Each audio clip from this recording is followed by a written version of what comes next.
จักกันรู้จักเหตุรู้จักผลว่าอันใดเป็นเหตุแห่งทุกข์อันใดเป็นเหตุแห่งสุขเราจะต้องเรียนรู้การคบค้าสมาคมกับคนนั้นคนนี้จะต้องเรียนรู้คนบางคนก็พาไปในทางทุกข์บางคนก็พาไปในทางสุขทางทุกข์นั้นเราก็บ่ต้องการแต่เราก็ถลำไปจนได้ทางสุขทุกคนปรารถนาแต่ว่าไปถลำคนที่บดีอันธพาลพาไปหาทุกข์ฉะนั้นญาติโยมต้องมีธรรมัญญุตาคือการเป็นผู้ที่รู้จักเหตุรู้จักผลว่าทุกข์มาจากเหตุอันนี้ผลมาจากเหตุอันนี้ประการสำคัญญาติโยมเมื่อรู้เหตุแห่งทุกข์แห่งสุขแล้วเราจะจำกัดมันเราจะกำจัดมันอย่างใดทุกข์มันหายสุขเกิดขึ้นนี่ก็ต้องสร้างเหตุที่ดีหาเหตุที่ดีแล้วจะได้รับผลแห่งเหตุนั้นคือความสุขท่านทั้งหลายเอาอยู่กับคนต้องรู้ว่าคนทั้งหลายนั้นมีอุปนิสัยเป็นจะได้พ่องเป็นคนดีก็ว่าบดีเป็นคนง่ายกามันจะแสดงออกทางกายทางวาจาและทางด้านจิตใจแบบนิ่มๆบางครั้งเราก็สามารถที่จะล่วงรู้ได้ฉะนั้นญาติโยมการอยู่กับคนหลายนี่มันยากบางคนได้ดีก็เพราะเพื่อนฝูงบางคนทุกข์ยากอับจนชิบหายไว้วอดติดคุกติดตารางกับเพื่อนฝูงจูงไปเอามาเกิดถึงด้านจิตใจของคนเราเนี่ยญาติโยมมันอ่อนไหวได้มากอ่อนไหวจริงๆโดนคนที่เป็นอู้ดีคารมคมคายดีก็หลงเชื่อแต่ว่านี่ มีเสียงโทรศัพท์เป็นโทรศัพท์ของวัดจะมารับสายปุ๊บสวัสดีค่ะหลวงพ่อพระครูอาทรวิสุทธิคุณวัดหนองตองใช่ไหมคะโยมมีอันนั้นมีอันนี้จะมาก็เลยวางงูเพราะเสียงนี้ดังมาอย่างเงี้ยหลายเตื้อมีหลายครั้งที่เจอฉะนั้นคนบางคนก็หลงเพื่อก็บอกอยู่ตลอดออกข่าวอยู่ตลอดฟังแต่ประจำก็ยังโดนอยู่ทุกสิ่งทุกอย่างโดนเปิ้นจุโดนเปิ้นหลอกเปิ้นลวงเปิ้นต้มเปิ้นตุนเพราะเหตุใดญาติโยมมันมีความโลภบางคนก็เอาลอตเตอรี่มาขายว่าถูกรางวัลอันนั้นก็มีสตางค์ที่จะไปขึ้นค่าเดินทางค่านั้นค่านี้จะต้องการใช้เงินด่วนนี่รางวัลที่2เด้อจะขายให้ถูกพอดูแล้วเลี้ยงพอแม่นแต่รางวัลที่2แต่เปลี่ยนวันเลขของวันที่ไปญาติโยมหวานใจว่าจะได้กำไร4-5 หมื่นไปหมดไป2-3 หมื่นเนี่ยเป็นว่าโลภมากกว่าลาภหายบางคนหมดเป็นแสนหมดเป็นล้านฉะนั้นสิ่งเหล่านี้ญาติโยมสังคมปัจจุบันเนี่ยมันจะเป็นไปอย่างนี้มันถึงบอกเว้นบอกไว้ไปตุเจ้าครูบาอาจารย์พระสงฆ์องค์เด่นคนเฒ่าคนแก่ท่านได้มีความรู้บ่มีความรู้มันเอาลงหมดมันก็แปลกนี่นะมันแปลกดีญาติโยมฉะนั้นการอยู่ในสังคมนี้ต้องระมัดระวังในยุคปัจจุบันนี้ต้องระวังมากที่สุดเขาก็มีเรื่องของศีลเรื่องของธรรมเจ้าอันที่สามารถที่จะทำเขาดำรงอยู่ได้ฉะนั้นพระพุทธเจ้านี่ท่านได้สอนไว้ เรื่องที่เป็นจริงก็คืออริยสัจสี่ทุกข์สมุทัยนิโรธมรรคทุกข์เกิดจากเหตุสุขเกิดจากเหตุอยากจะสุขก็ต้องดับที่เหตุคือความทุกข์แล้วคือปฏิบัติตามเส้นทางที่พระพุทธเจ้าท่านได้บอกไว้ชี้แนะนำไว้นั่นคือมรรคแปลว่าหนทางเดินนะญาติโยมเดินไปดับทุกข์นั่นน่ะมันก็ต้องลำบากน้อยต้องสู้น้อยต้องมีจิตใจมั่นคงบ่หวั่นไหวต้องมีจิตใจเป็นสมาธิจึงสามารถเดินหนทาง8 เส้น 8 สายนี้ได้คือหนทางแห่งความดับทุกข์ก็มักมีองค์8สัมมาทิฏฐิปัญญาอันหันชอบ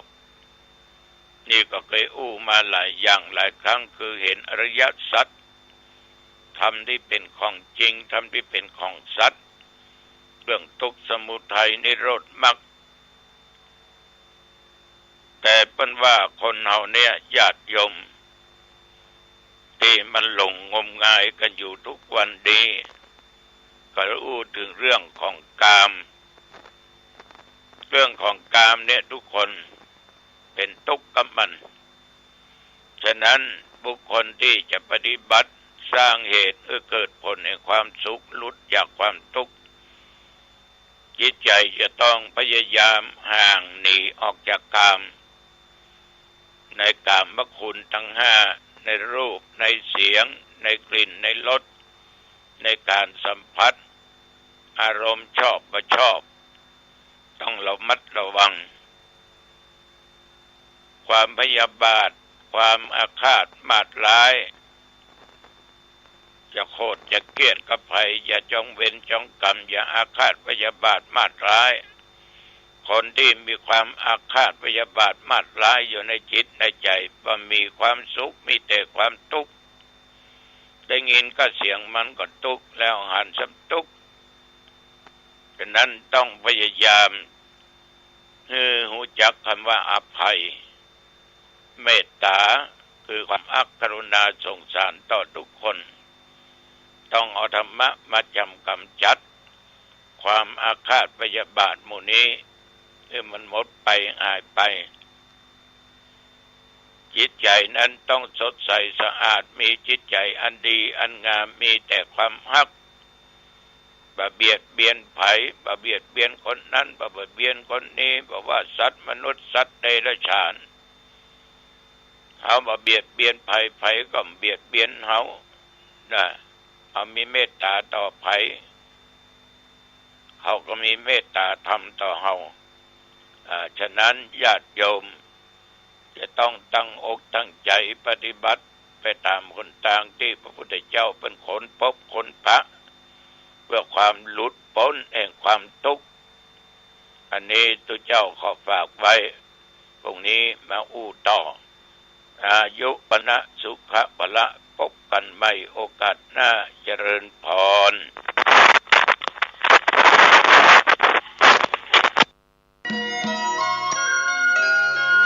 สวัสดีครับท่านผู้ฟังที่เคารพทางสายเอกดำเนินรายการโดยพระประชานาถมุนีเจ้าอาวาสวัดดอนจันทร์เจ้าคณะอำเภอกัลยาณิวัฒนาจังหวัดเชียงใหม่ท่านมีธรรมะเมตตากล่าวธรรมะดังนี้เหมือนเด็กกินขนมเด็ก2 ขวบ 3 ขวบได้กินขนมมันก็ไม่เอาแม่ของมันเพราะมันไม่รู้ว่ามันก็ยังไม่รู้ว่าคนนี้เป็นแม่มันก็ยังไม่รู้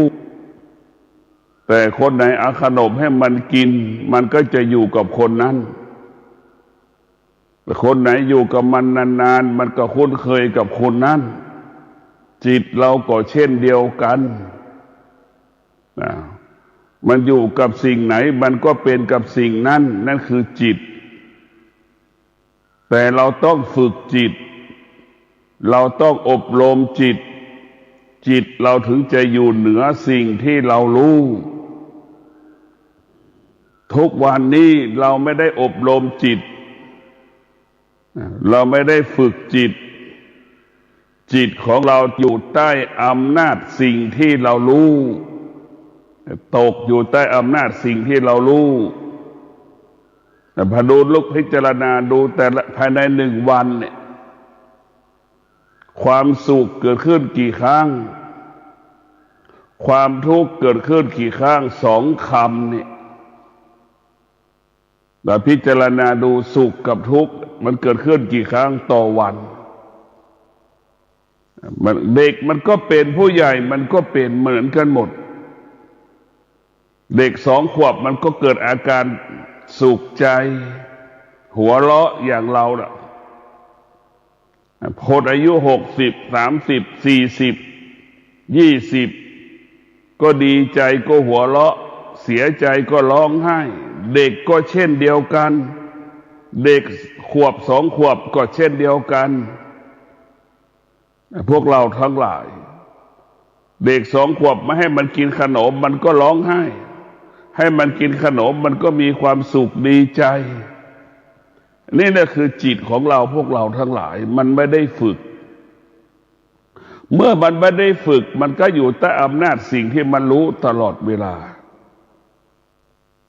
จิตเรามันจะเป็นผู้ไม่รู้นะมันไม่รู้สักอย่างเราต้องมาฝึกฝนจิตอบรมจิตของเราการอบรมจิตการฝึกฝนจิตให้จิตของเรานั้นเป็นจิตผู้รู้ก็รู้เรื่องที่มันเป็นธรรมชาติรู้เรื่องสิ่งที่มันเป็นธรรมะ2 เรื่องที่เราต้องรู้คือรู้สิ่งที่มันเปลี่ยนแปลงกับรู้สิ่งที่มันไม่เปลี่ยนแปลงเราจดจำไว้นะพวกเราต้องพิจารณา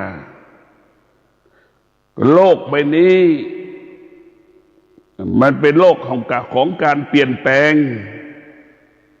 ร่างกายของเราตั้งแต่เส้นผมถึงฝ่าเท้าเป็นสิ่งที่เปลี่ยนแปลง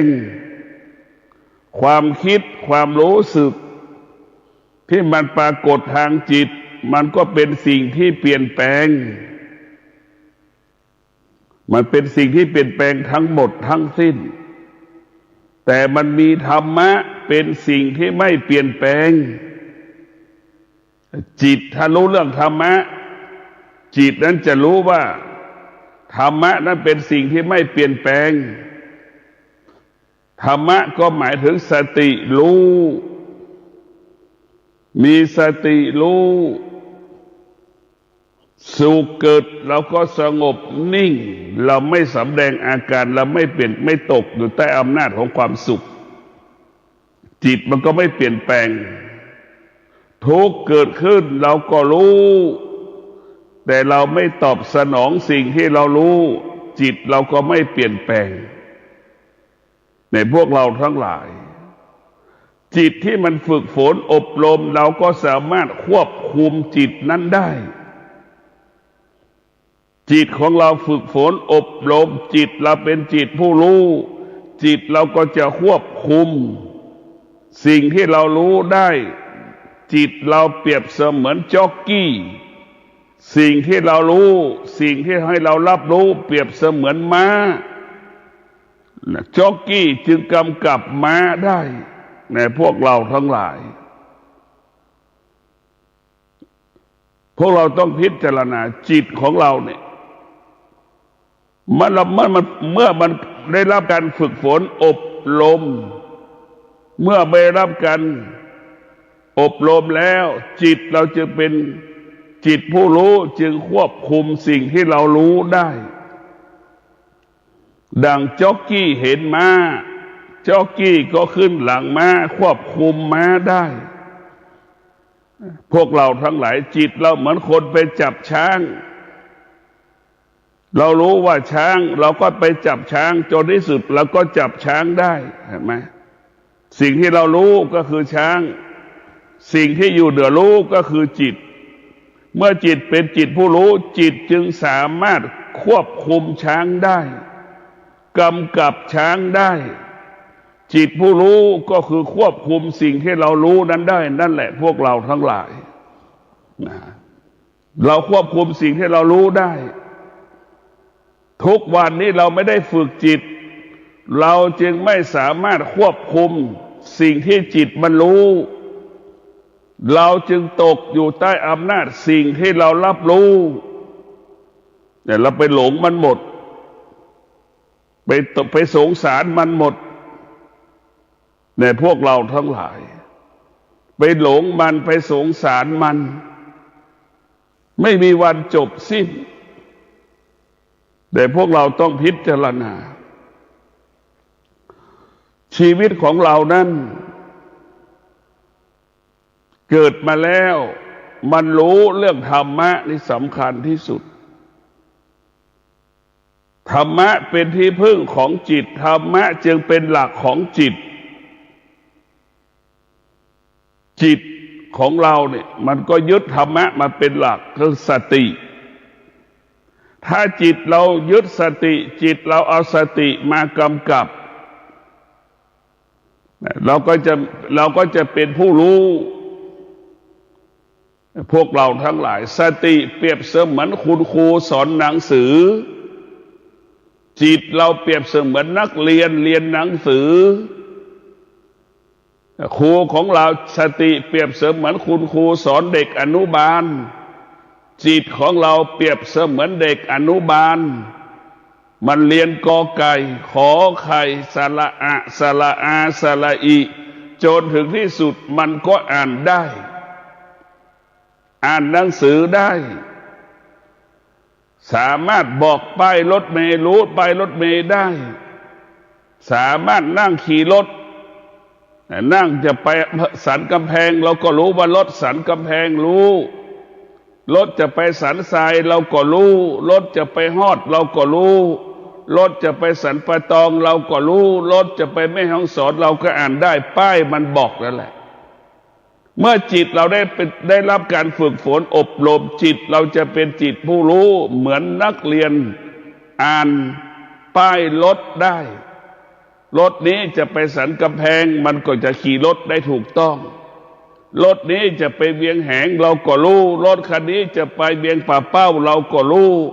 รถอันนี้จะไปลำปางไปแพร่ไปน่านเราก็รู้นี่แหละจิตที่ฝึกฝนอบรมจิตจึงเป็นจิตผู้รู้เราจะเห็นว่าจิตเราเป็นผู้ไม่รู้ก็เหมือนคนที่ไม่ได้เรียนหนังสือคนที่ไม่ได้เรียนหนังสือและจิตไม่ได้ฝึกฝนเป็นดังคนที่ไม่เรียนหนังสืออ่านหนังสือไม่ได้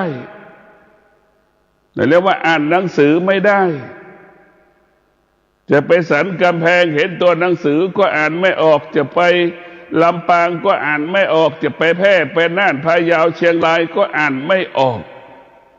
นั่นแหละจิตที่ไม่ได้ฝึกฝนก็เพราะมันจึงเป็นจิตของผู้ไม่รู้แต่พวกเราทั้งหลายเราต้องพิจารณาฝึกฝนอบรมจิตของเรารู้แล้วก็ให้ละจิตที่ฝึกฝนรู้แล้วจะละรู้แล้วจะไม่ยึดติดนะจิตผู้รู้รู้แล้วจะไม่สะสมสิ่งที่เรารู้นั่นคือจิตของผู้รู้รู้แล้วไม่ตามรู้จิตของผู้รู้ก็รู้ว่าสิ่งที่เรารู้เส้นผมมันเปลี่ยนแปลงเรียกว่ามันไม่เที่ยงจากสีดำกลายเป็นสีขาวนะพวกเราทั้งหลายฟันของเรามันก็ไม่เที่ยงมันเจ็บมันปวดมันจากสีขาวกลายเป็นสีเหลืองเนี่ยพวกเราทั้งหลายแต่จิตของผู้รู้ก็รู้ว่าฟันมันก็ไม่เที่ยงหูมันได้ยินจากวันนี้ได้ยินน้อยลงการรับรู้ของหูน้อยลงหรือหูมันหนวกเลยหูมันก็ไม่เที่ยงนี่แหละรู้อาการของธรรมชาติที่มันเปลี่ยนแปลงรู้อาการของสิ่งที่เปลี่ยนแปลงในพวกเราทั้งหลาย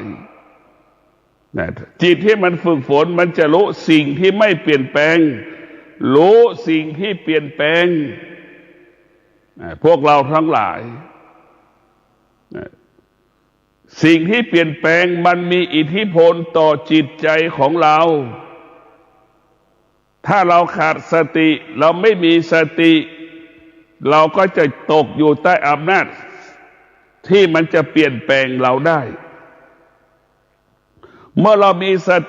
สติมันจะบอกให้เราอดทนต่อสิ่งที่มันจะเปลี่ยนแปลงเรารู้ว่ามันจะเปลี่ยนแปลงแต่เราไม่เปลี่ยนแปลงเราจะอยู่เหนือการเปลี่ยนแปลงเราจะละการเปลี่ยนแปลงเราจะเป็นต้องมีสติสมาธิปัญญาความอดทนวิริยะภาคเพียรสิ่งเหล่านี้จะรวมตัวกันอยู่ที่สติสัจจะวิริยะขันติรวมกันอยู่ที่สติมันจะเกิดคำว่าอดทนเกิดคำว่าวิริยะภาคเพียรเราจะไม่เปลี่ยนแปลงเราจะอยู่เหนือการเปลี่ยนแปลงเราจะไม่อยู่ภายใต้การเปลี่ยนแปลงการเปลี่ยนแปลงที่มันปรากฏเราจะอยู่เหนือมันเราจะควบคุมมันนี่แหละพวกเราทั้งหลายเหมือนเราเห็นเสือนั่นแหละพวกเราทั้งหลายเมื่อเราเห็นเสือแล้วเนี่ยเราก็จะไม่เกิดอาการไม่สำแดงอาการใดๆทั้งสิ้นแต่เรารู้ว่าเสือนั้นก็ไม่สามารถมาทำลายเราได้เพราะจิตเรารับรู้เมื่อจิตเรารับรู้เราสงบนิ่งเสือมันก็รู้เสือมันก็ไม่ออกอาการไม่สำแดงอาการกับเราแต่พวกเราต้องฝึกจิตของเรานะมันยิ่งใหญ่เราบุรุษเป็นพ่อพระจิตแล้วนะเป็นคนดีได้เป็นคนดีเพราะฝึกจิตเราเป็นคนไม่ดีเพราะเราไม่ได้ฝึกจิตเราเป็นคนดีได้เพราะเรามีความอดทนเราเป็นจิตที่ดีได้ก็เพราะเรามีวิริยะภาคเพียรคนดีก็คือคนที่มีความอดทนนั่นแหละคือคนดีคนที่ไม่มีความอดทนคือไม่ใช่คนดีคนที่มีคนดีก็คือคนที่มีความอดทนจะอยู่เหนือสิ่งที่มันเปลี่ยนแปลงอยู่เหนือสิ่งที่มันกระทบกับจิตอยู่เหนือสิ่งที่มันรู้สึกทางตาหูจมูกลิ้นกายใจนี่แหละจิตที่มันฝึกฝนมันจะอดทนมันจะไม่ถูกหลอกทุกวันนี้จิตเราไม่อดทนมันจึงจิตแล้วมันถึงถูกสิ่งต่างๆมันหลอกเนี่ยฤดูร้อนจะปรากฏขึ้นอีกแล้วจิตเราก็จะถูกความร้อนฤดูร้อนเนี่ยมันหลอกอีกพัดลมก็จะขายดีอีกแอร์ก็จะขายดีอีกเสื้อแขนสั้นเสื้อกางเกงขาสั้นก็จะขายดีอีกนี่แหละพวกเรามันจะถูกมันหลอกหมดแต่พวกเราทั้งหลายอะไรไม่ร้อนเท่ากับจิตเราร้อนแต่พวกเราทั้งหลายอะไรที่ทุกอย่างมาอยู่ที่จิตสูงสุดก็อยู่ที่จิตถ้าจิตนั้นมีสติก็สูงสุดจิตขาดสติจิตนั้นก็ต่ำสุดในพวกเราทั้งหลายสูงสุดก็คือศีลสติปัญญานี่แหละคือสูงสุดต่ำสุดก็เมื่อจิตนั้นขาดสติและปัญญาจิตนั้นจะเป็นจิตของคนไม่ดีจิตของคนดีก็จิตนั้นมีสติดั่งแม่เป็นคนดีของลูกเพราะแม่มีสตินั่นแหละพวกเราลูกที่เป็นคนดีของแม่ได้เพราะลูกนั้นมีสติลูกที่มีสติลูกนั้นจะเป็นคนดีในพวกเราทั้งหลายคนดีนั้นสำคัญที่สุดดีได้เพราะอดทนพวกเราทั้งหลายอดทนได้อยู่เหนือการเปลี่ยนแปลงอดทนก็คือสติก็คืออดทนเหมือนคนที่จะไปจับช้างในป่าคนเหล่านั้นต้องมีสติและมีความอดทนทั้งอดทนและสติมันอยู่ที่เดียวกันมันจึงมีพลังเอาเชือกไปมัดช้างเห็นไหมช้างมันโตกว่าเชือกกี่ครั้งกี่เท่าตัว เอาเชือกไปผูกมันนิดเดียวช้างไปไม่ได้แล้วนะพวกเราทั้งหลายจิตเราก็เปรียบเสมือนช้างสติกับความอดทนก็เปรียบเสมือนคนไปจับช้างและพวกเราทั้งหลายเอาเชือกไปมัดช้างช้างมันก็อยู่จนถึงที่สุดช้างมันก็ไม่แสดงอาการไม่ออกอาการจนถึงที่สุดช้างนั้นได้รับการฝึกฝนอบรมช้างนั้นก็กลายเป็นช้างแสนรู้เช่นเดียวกับจิตเมื่อจิตได้รับการฝึกฝนอบรมจิตของเราก็จะเป็นจิต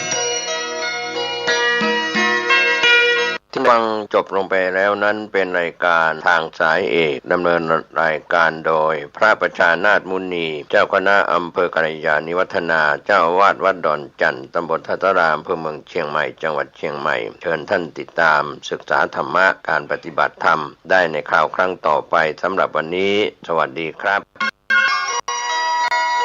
ท่านผู้ฟังที่เคารพรายการธรรมะในวันนี้ก็เป็นการ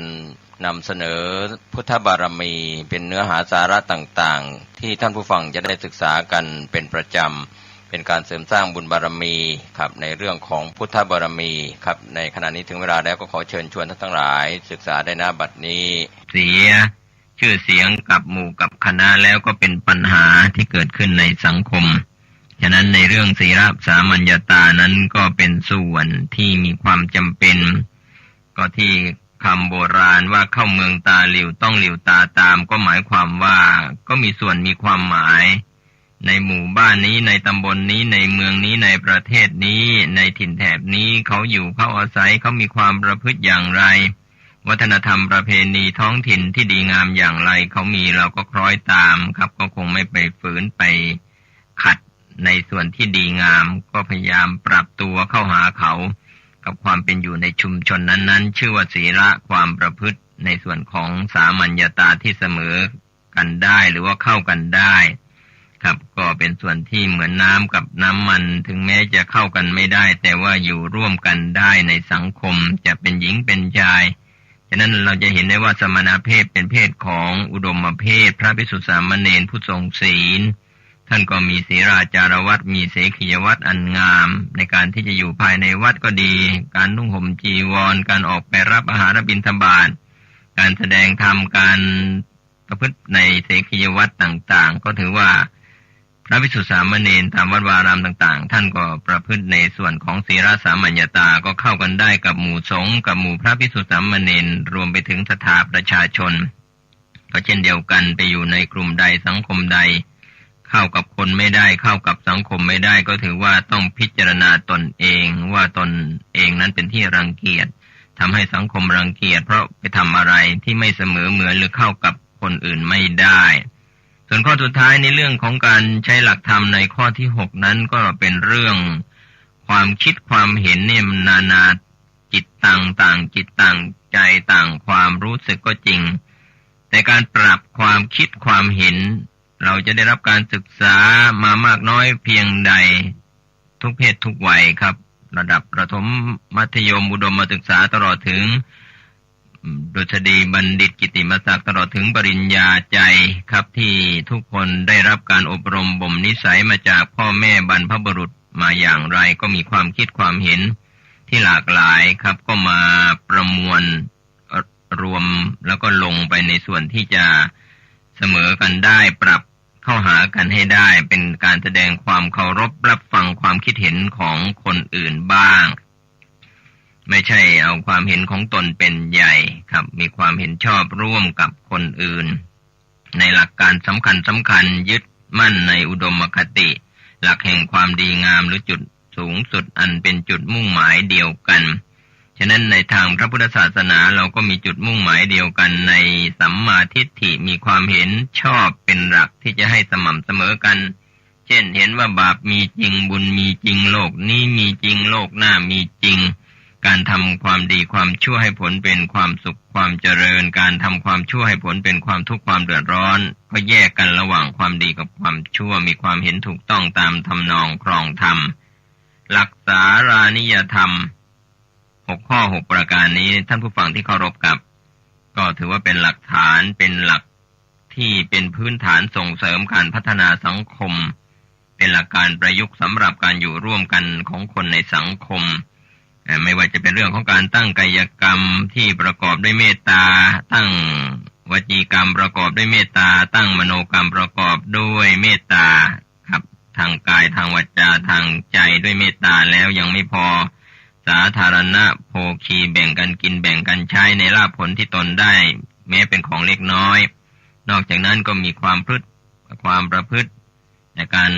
มีศีลมีความประพฤติร่วมกันได้เข้ากันได้ในความประพฤติอยู่ร่วมกันได้ไม่สูงต่ำหรือว่าห่างกันไกลจนเข้ากันไม่ได้ในเรื่องของความประพฤติรวมไปถึงความคิดเห็นก็เช่นเดียวกันสารานิยธรรมเหล่านี้เราจะเห็นได้ว่าใน6ข้อ6ประการนั้นก็เน้นหนักไปในเรื่องของศีลก็มาย่นย่อในส่วนของพระวินัยปิฎกก็เป็นเน้นเรื่องของความประพฤติเสียเป็นส่วนใหญ่ก็คือศีลหรือเหมือนพระวินัยปิฎกที่เราจะได้ศึกษาเปิดตู้พระไตรปิฎกกันนอกจากนั้นก็ยังมีการสงเคราะห์ลงในหลักศีลสมาธิปัญญาได้อย่างเช่นการตั้งความเมตตากายกรรมเมตตาวจีกรรมสาธารณโภคีแบ่งปันลาภรวมไปถึงความประพฤติในเรื่องของศีลสามัญญาก็ลงในหมวดศีลส่วนการสงเคราะห์เมตตาความเมตตาที่ประกอบด้วยการแสดงออกทางกายวาจาและก็เมตตาทางใจครับก็ลงในหมวดของสมาธิได้ส่วนการสงเคราะห์ทิฏฐิสามัญญาก็ลงในหมวดปัญญาก็เมื่อบุคคลเราเหล่านี้มีความประพฤติอยู่ในหลักของสารานิยธรรมก็จะทำให้มีความระลึกนึกถึงกัน6ข้อ6ประการด้วยกันก็สามารถปฏิบัติธรรมในด้านสังคมในข้ออื่นก็จะง่ายขึ้นอันนี้ก็ถือว่าเป็นการปูพื้นฐานสำหรับท่านผู้ฟังทั้งหลายที่จะได้เรียนรู้ในเรื่องของความประพฤติในเรื่องของศีลสมาธิปัญญาในสารานิยธรรม6ข้อนั้นเมื่อย่อลงแล้วก็เป็นส่วนของศีลของสมาธิของปัญญาเช่นเดียวกันดังที่ได้กล่าวไปแล้วนอกจากนั้นการปฏิบัติหน้าที่ของตนต่อคนในครอบครัวและคนที่อยู่ใกล้ชิดกันให้เกิดความสมบูรณ์ก็คือธรรมะที่เกี่ยวกับทิศทั้ง6หลักธรรมในหมวดนี้ก็ถือว่าเป็นธรรมะระดับศีลแสดงหน้าที่ความสัมพันธ์ของคนที่มีในสังคมการปฏิบัติหน้าที่เหล่านี้จะเห็นได้ว่าความสัมพันธ์ของคนในสังคมความสัมพันธ์ระหว่างพ่อแม่แล้วก็บุตรธิดาก็คือพ่อแม่ลูกครับเป็นความสัมพันธ์ที่มีในครอบครัวความสัมพันธ์ระหว่างสามีภรรยาความสัมพันธ์ระหว่างมิตรกับมิตรความสัมพันธ์ระหว่างศิษย์กับอาจารย์ความสัมพันธ์ระหว่างนายจ้างกับลูกจ้างความสัมพันธ์ระหว่างพุทธศาสนิกชนกับพระสงฆ์องค์สามเณรครับเหล่านี้ถือว่าบุคคลที่ปฏิบัติหน้าที่ของตนตามความสัมพันธ์ตามบทบาทหน้าที่รู้จักหน้าที่ของตนเป็นสมณะเป็นพระภิกษุสามเณรก็รู้หน้าที่เป็นอุบาสกบัณฑิกาเป็นฆราวาสผู้ครองเรือนก็รู้หน้าที่ว่าจะต้องทำอย่างไรครับความสัมพันธ์กันอย่างใกล้ชิดในส่วนของความสมบูรณ์เหล่านี้ก็ถือว่าเป็นรากฐานของความสงบสุขในสังคมทำให้สังคมมีเสถียรภาพก็จะส่งผลดีต่อการพัฒนาในด้านอื่นๆครับที่จะติดตามมาครับในเรื่องของรายละเอียดบทบาทหน้าที่ของบุคคลที่จะต้องทำหน้าที่อย่างไรครับก็คงจะมีในสิงคา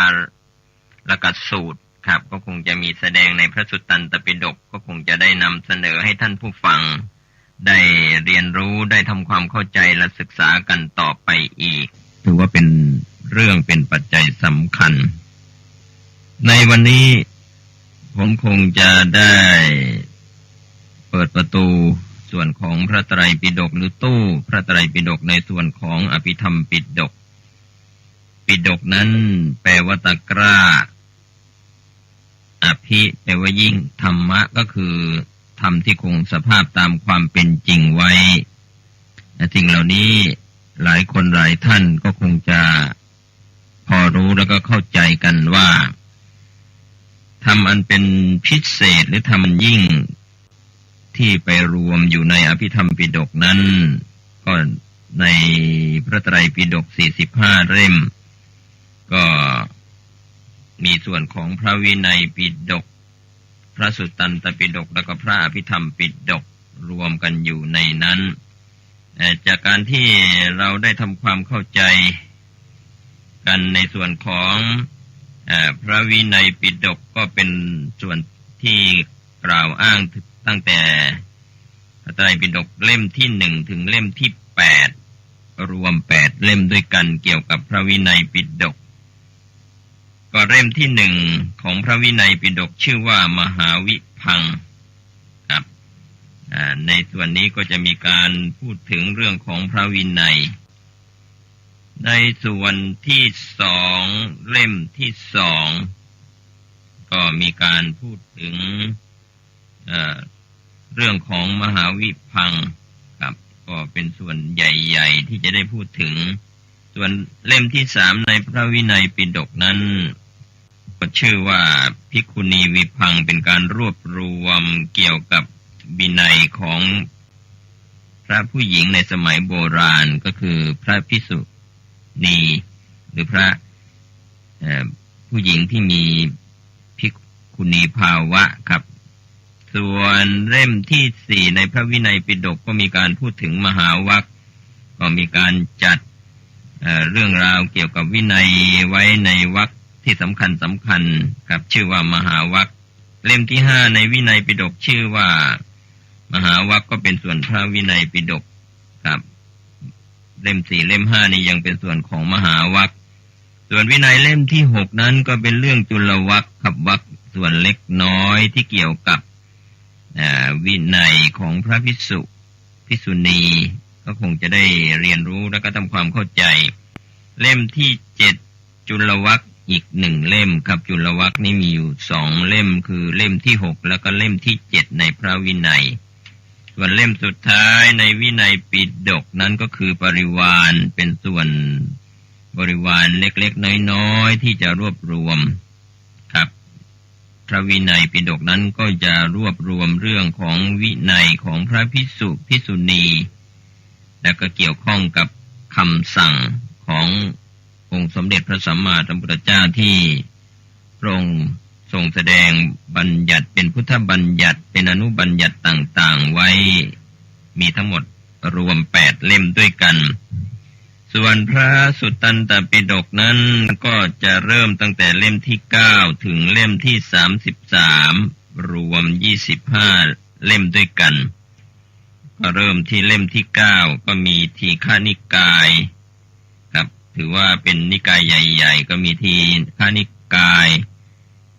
มาทีฆนิกายนั้นก็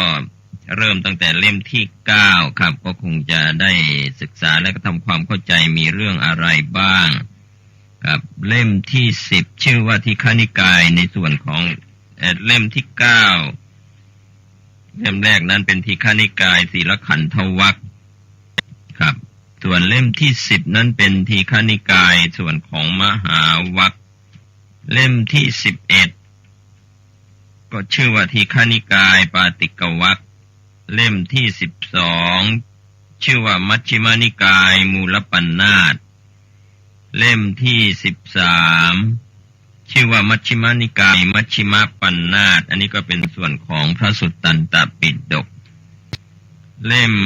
ที่14ครับก็ชื่อว่ามัชฌิมานิกายอุปริปัณนาถก็มีเรื่องราวสูตรต่างๆที่จะได้เรียนรู้กันหลากหลายเล่มที่15ชื่อว่าสังยุตตนิกายสคาทวรรค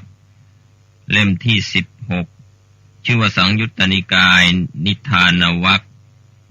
เล่มที่17ชื่อว่าสังยุตตนิกายขันธวารวรรค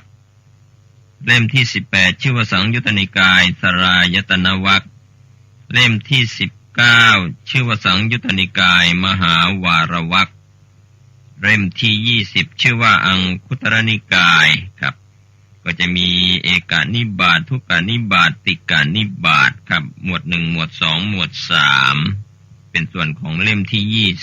20ส่วนเล่มที่21นั้นก็เป็นอังคุตรนิกายจตุกนิบาตหมวด4ก็ จะมีธรรมหมวด4ที่ขยายกันอยู่ในพระสุตตันตปิฎกในเล่มที่21นี้ส่วนเล่มที่22นั้นชื่อว่าอังคุตรนิกายปัญจกนิบาตแล้วก็ฉกนิบาตหมวด5แล้วก็หมวด6ก็จะเป็นธรรมหมวด5หมวด6ที่เราจะได้ศึกษาและทำความเข้าใจกัน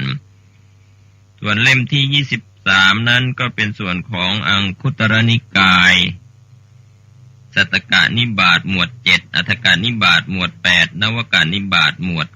9ก็จะเรียนกันในเล่มที่23ส่วนเล่มที่24นั้นก็เป็นอังคุตรนิกายทัศกนิบาตหมวด10เอกาทัศกนิบาตหมวด11ธรรมเหล่านี้จะแบ่งเป็นหมวด10หมวด11ในเล่มนี้เราจะได้ขยายเนื้อความก็จะมากหน่อยส่วนเล่มที่25ชื่อว่าคุตกนิกายเป็นนิกายส่วนย่อยครับก็จะรวบรวมอยู่ในเล่มที่25นี้ส่วนเล่มที่26นั้นเป็นคุตกนิกายวิมานวัตถุครับอันนี้เราจะไปท่องกันในเรื่องของเปตวัตถุแห่งความเป็นเปรตเถรคาถาของพระเถระเถรีคาถาของพระภิกษุณีครับก็จะพูดกันในเรียนกันในเล่มที่26ส่วนเล่มที่27นั้นชื่อว่าคุตกนิกายก็เป็นเรื่องของชาดกในเรื่องของการสร้างบารมีของพระโพธิสัตว์ในพระเจ้า10ชาติในพระเจ้า500ชาติต่างๆเราคงจะได้ศึกษากันในเล่มที่27นี้ก็ถือว่าเป็นคุตกนิกายชาดกส่วนเล่มที่28นั้นก็ยังเป็นคุตกนิกายชาดกก็จะมีพูดถึงเรื่องของพระเจ้า10ชาติมีชาติที่พระโพธิสัตว์เกิดเป็นพระเตมีใบเป็นพระมหาชนกเป็นสุวรรณสามเป็นเนมิราชเป็นโมโหสถเป็นภูริทัตเป็นจันทกุมารเป็นนาลทะแล้วก็เป็นพระวิทูลรวมไปถึงชาติสุดท้ายชาติที่10ก่อนที่จะได้ตรัสรู้เป็นพระสัมมาสัมพุทธเจ้าก็คือเป็นพระเวสสันดรครับเล่มที่28นี้คุตกนิกายชาดกเล่มนี้ถือว่าเป็นภาค2ที่เราจะได้เรียนถึงพระเจ้า10ชาติในรายละเอียดส่วนเล่มที่29เป็นคุตกนิกายมหานิเทศครับเล่มที่30ก็เป็นคุตกนิกายจุรนิเทศเล่มที่31ก็เป็นปฏิสัมภิธามัคอันนี้คงจะเป็นเรื่องของการเรียนเพื่อความแตกฉานในต่างๆในเรื่องญาณครับในเรื่องความคิดเห็นในเรื่องหลากหลายที่เราจะได้ศึกษากันในเล่มที่31ส่วนเล่มที่32นั้นชื่อว่าคุตกนิกายอัปปทานก็เป็นภาคที่1ครับในส่วนของเล่มที่33ก็เป็นคุตกนิกายอัปปทานเป็นภาคที่2ในส่วนของพระสุตตันตปิฎกนั้นก็จะไปสิ้นสุดเอาเล่มคุตกนิกายอัปปทานภาค2นี้เองก็รวบรวมแล้วก็ให้ท่านผู้ฟังได้เรียนรู้ส่วนเรื่องของอภิธรรมปิฎกนั้นก็จะมีอยู่12เล่มก็เริ่มต้นที่เล่มที่34ถึงเล่มที่45ก็มีเรื่องเกี่ยวข้องกับพระอภิธรรม7คัมภีร์เล่มที่34นั้นชื่อว่าธรรมสังคณีเป็นการรวมกลุ่มของธรรมะหลากต่างๆที่จะได้พูดคุยกันครับผมคงจะได้นำเสนอเรื่องของอภิธรรมปิฎกก็คงจะไปเริ่มต้นที่อภิธรรมมัทธสังคหะซึ่งเป็นอรรถกถานิ้วก้อยก่อนที่จะเข้าไปไขในเรื่องของ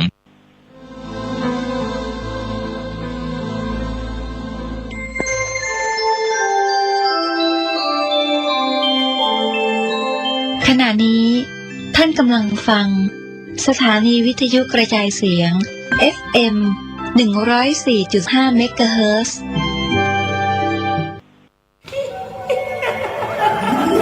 กระจกวิเศษจงบอกข้าเถิดใครงามเลิศในปัทภีก็พระนางน่ะสิราชินีผู้เลอโฉมดูสิตั้งแต่ท่านพาชาวประชางดเผาป่าและขยะในครัวเรือนชาวไร่ชาวนา ก็งดเผาตอสั่งข้าวฟางข้าวหันไปไถกลบทำปุ๋ยหมักแปรรูปเป็นอาหารสัตว์หรือเอาไปอัดเป็นก้อนแทนอากาศก็ดีไม่มีฝุ่น PM 2.5 คอยกวนใจหน้าตาท่านก็สดใสผิวพรรณผุดผ่องเป็นที่สุดพะยะค่ะ ต้องแบบนี้สิเจ้าพูดถูกใจข้ายิ่งนักเพราะทุกการเผานั่นคือการสะสมฝุ่นแต่ถ้าทุกคนร่วมใจกันหยุดเผาเราก็จะมีแต่อากาศบริสุทธิ์ไว้หายใจห่างไกลมะเร็งปอดสุขภาพก็ดีมันคือที่สุดแล้วราชินีจงเป็นอมตะราชินีจงเป็นอมตะข้าขอบูชาท่านพะยะค่ะไปเอาธูปมาแต่ไม่ต้องจุดแล้วนะเดี๋ยวนี้ข้าเปลี่ยนมาใช้ธูปไฟฟ้าแล้วมันจึ้งมากไม่มีฝุ่นเลย wow. คุณภาพอากาศดีด้วยการร่วมมือของทุกภาคส่วนปรารถนาดีจากสำนักงานประชาสัมพันธ์ที่ 3 กรมประชาสัมพันธ์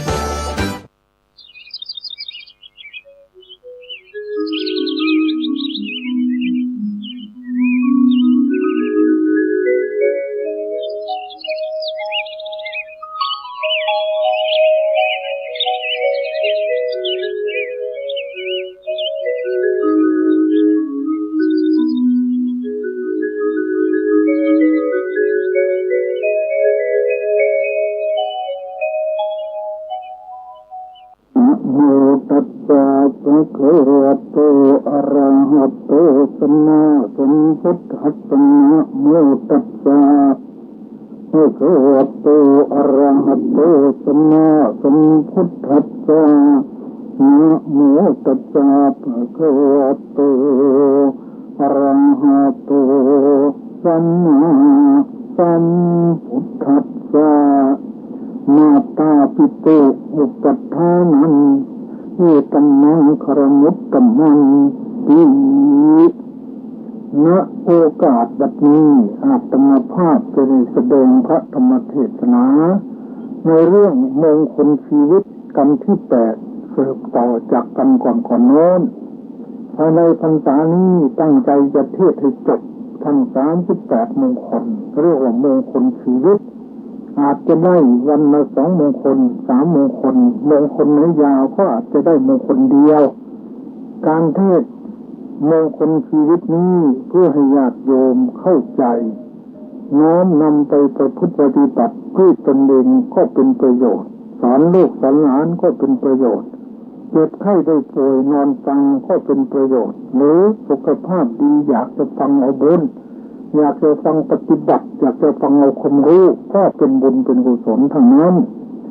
ความมุ่งหมายของการฟังเทศนั้นจะเป็นเทศอย่างไหนก็ตามปาฐกถาก็ตามมีความมุ่งหมายอยู่5ข้อคือ1ฟังเอาบุญ2ฟังเอาความรู้3ฟังพอเป็นอุปนิสัยปัจจัย4ฟังปฏิบัติและ5ฟังเพื่ออุทิศส่วนบุญฟังเอาบุญนั้นหมายความว่าฟังแล้วได้บุญได้บุญตรงไหนต้องทำความเข้าใจเสียก่อนถ้าเราไม่เข้าใจอาจจะนึกว่าไม่ได้บุญเพราะมีบางคนเคยพูดอาตมาเคยได้ยินว่าฟังธรรมะไม่เข้าใจไม่ได้บุญหรอกดังนี้ก็มีโปรดอย่าได้คิดอย่างนั้นถ้าเราฟังพระสวดอภิธรรมเนี่ยบางทีอาตมาแปลก็ไม่ออกด้วยทั้ง9ประโยคแล้วฉะนั้นโยมจะแปลออกแล้วแต่เราก็ต้องฟังใช่ไหมแล้วก็ฟังเอาบุญ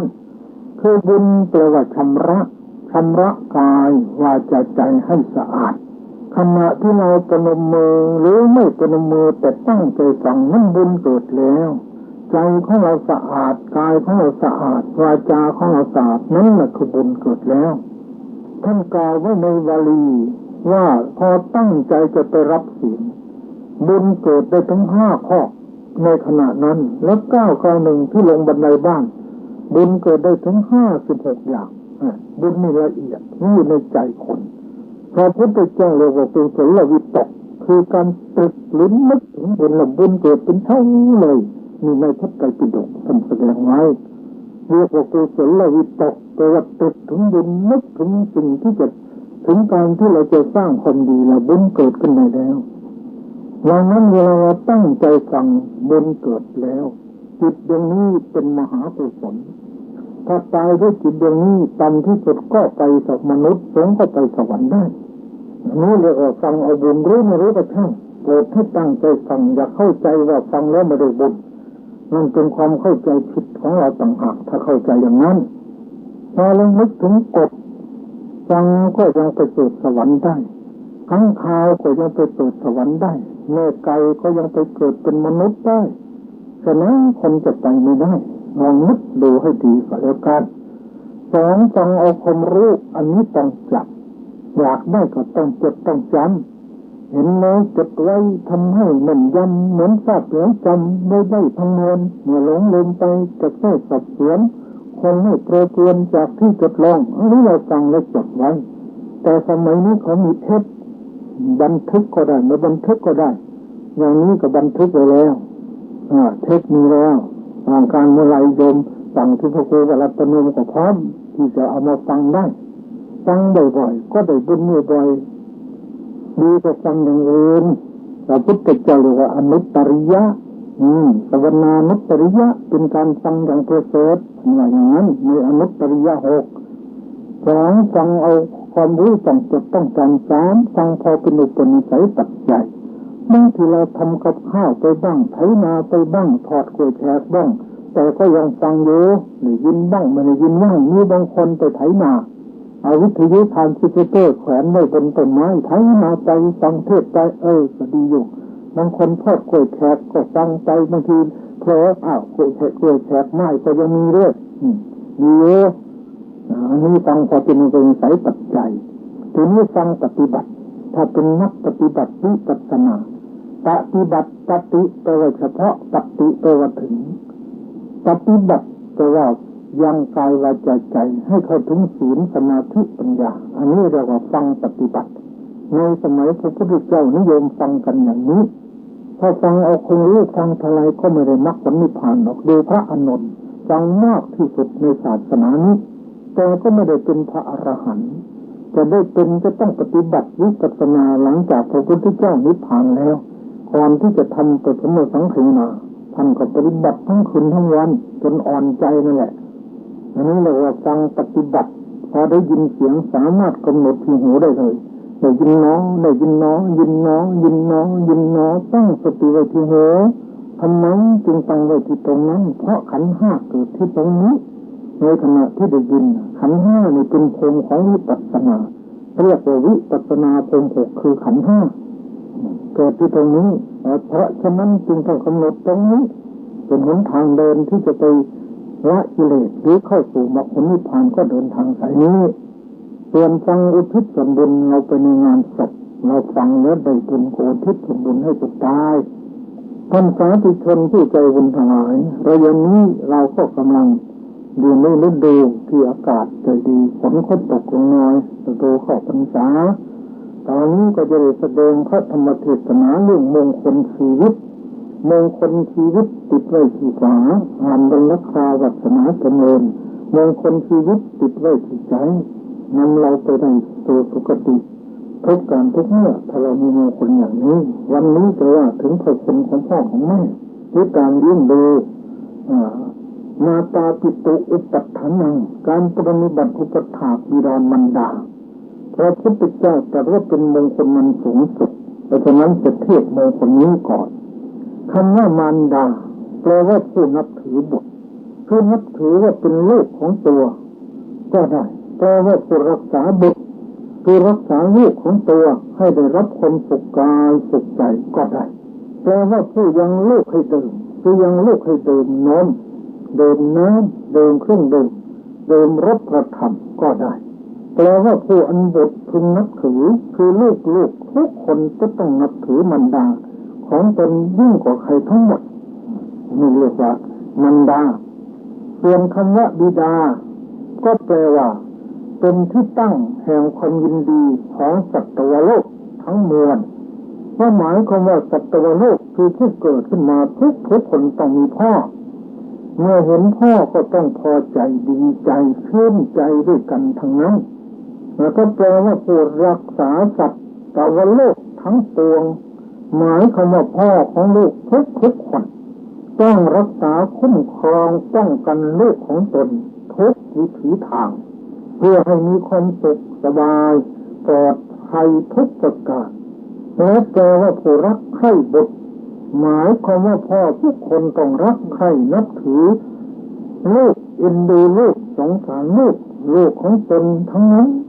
ให้ความเอ็นดูเมตตาแก่ลูกมีวันหนึ่งอ่านหนังสือพิมพ์ไปพบพ่อกับลูกพ่อดูจะเอาไปเห็นปลาตามธนาบาปลาช่อน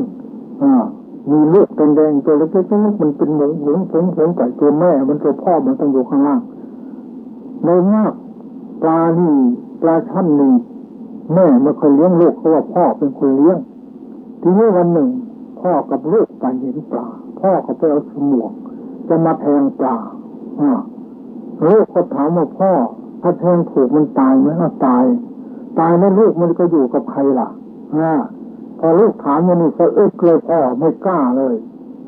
เลยเลิกทำบาปเลยเนี่ยอย่างนี้เด็กเขาก็มีความคิดเขาก็นึกถึงอกเขาเด็กก็เป็นลูกของพ่อเป็นลูกของแม่ถ้าพ่อตายแม่ตายจะไปเกาะจะไปพึ่งใครน้องสัตว์ก็เหมือนกัน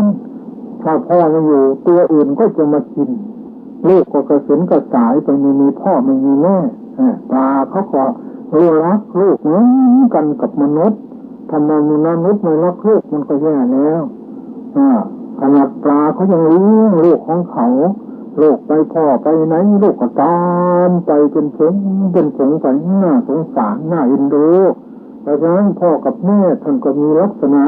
เอ็นดูลูกยิ่งกว่าใครทั้งหมดจึงได้ชื่อว่าบิดาหรือมารดาเมื่อมารดาบิดามีพระคุณต่อลูกมากสุดที่จะนับจะประมาณได้เช่นหนึ่งเมื่อปรารถนาลูกหรือปรารถนาบุตรอยากให้บุตรของตนเป็นคนดีย่อมพากันไปไหว้วอนเทวดาก็มีพากันไปถามเลิกงามยามฤดูปีที่ลูกเกิดก็มีเป็นหญิงแพ้ท้องก็มีเป็นหญิงมีหัตถ์ไทยดีต่อลูกบริหารคันรักษาคันเป็นอย่างดีกลัวลูกจะคลอดมาพิกลพิการ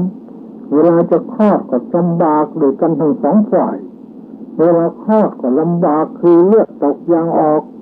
บางรายพิการบางรายถึงกับตายเพราะลูกก็มีบางรายถูกผ่าตัดก็มีบางรายเป็นบ้าก็มีอันนี้อาตมาเห็นกับตาเพราะคลอดลูกแล้วอยู่ในลูกก็ยังอยู่แม่เป็นบ้าแต่ไม่ตายง่ายหรอกก็ต่อมาก็ลูกก็เอามาเลี้ยงจนกระทั่งมีหลานมีเหลวจนตายก็มีนอกจากนี้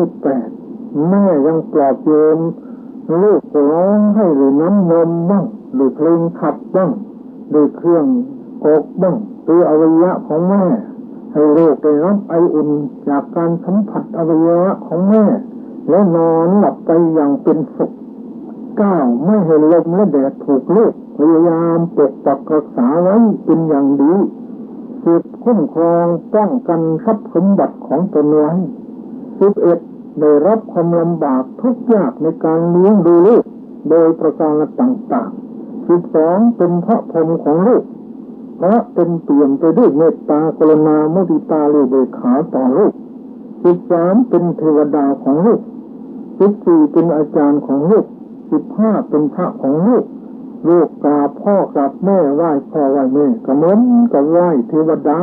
เหมือนกับไหว้พระพรหมเหมือนกับไหว้พระอรหันต์นั่นแหละนอกจากนี้16เป็นผู้อนุเคราะห์ลูกด้วยปัจจัย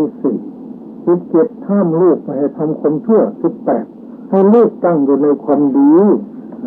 19ให้ลูกได้ศึกษาศิลปะวิทยาต่างๆบรรดามีในโลก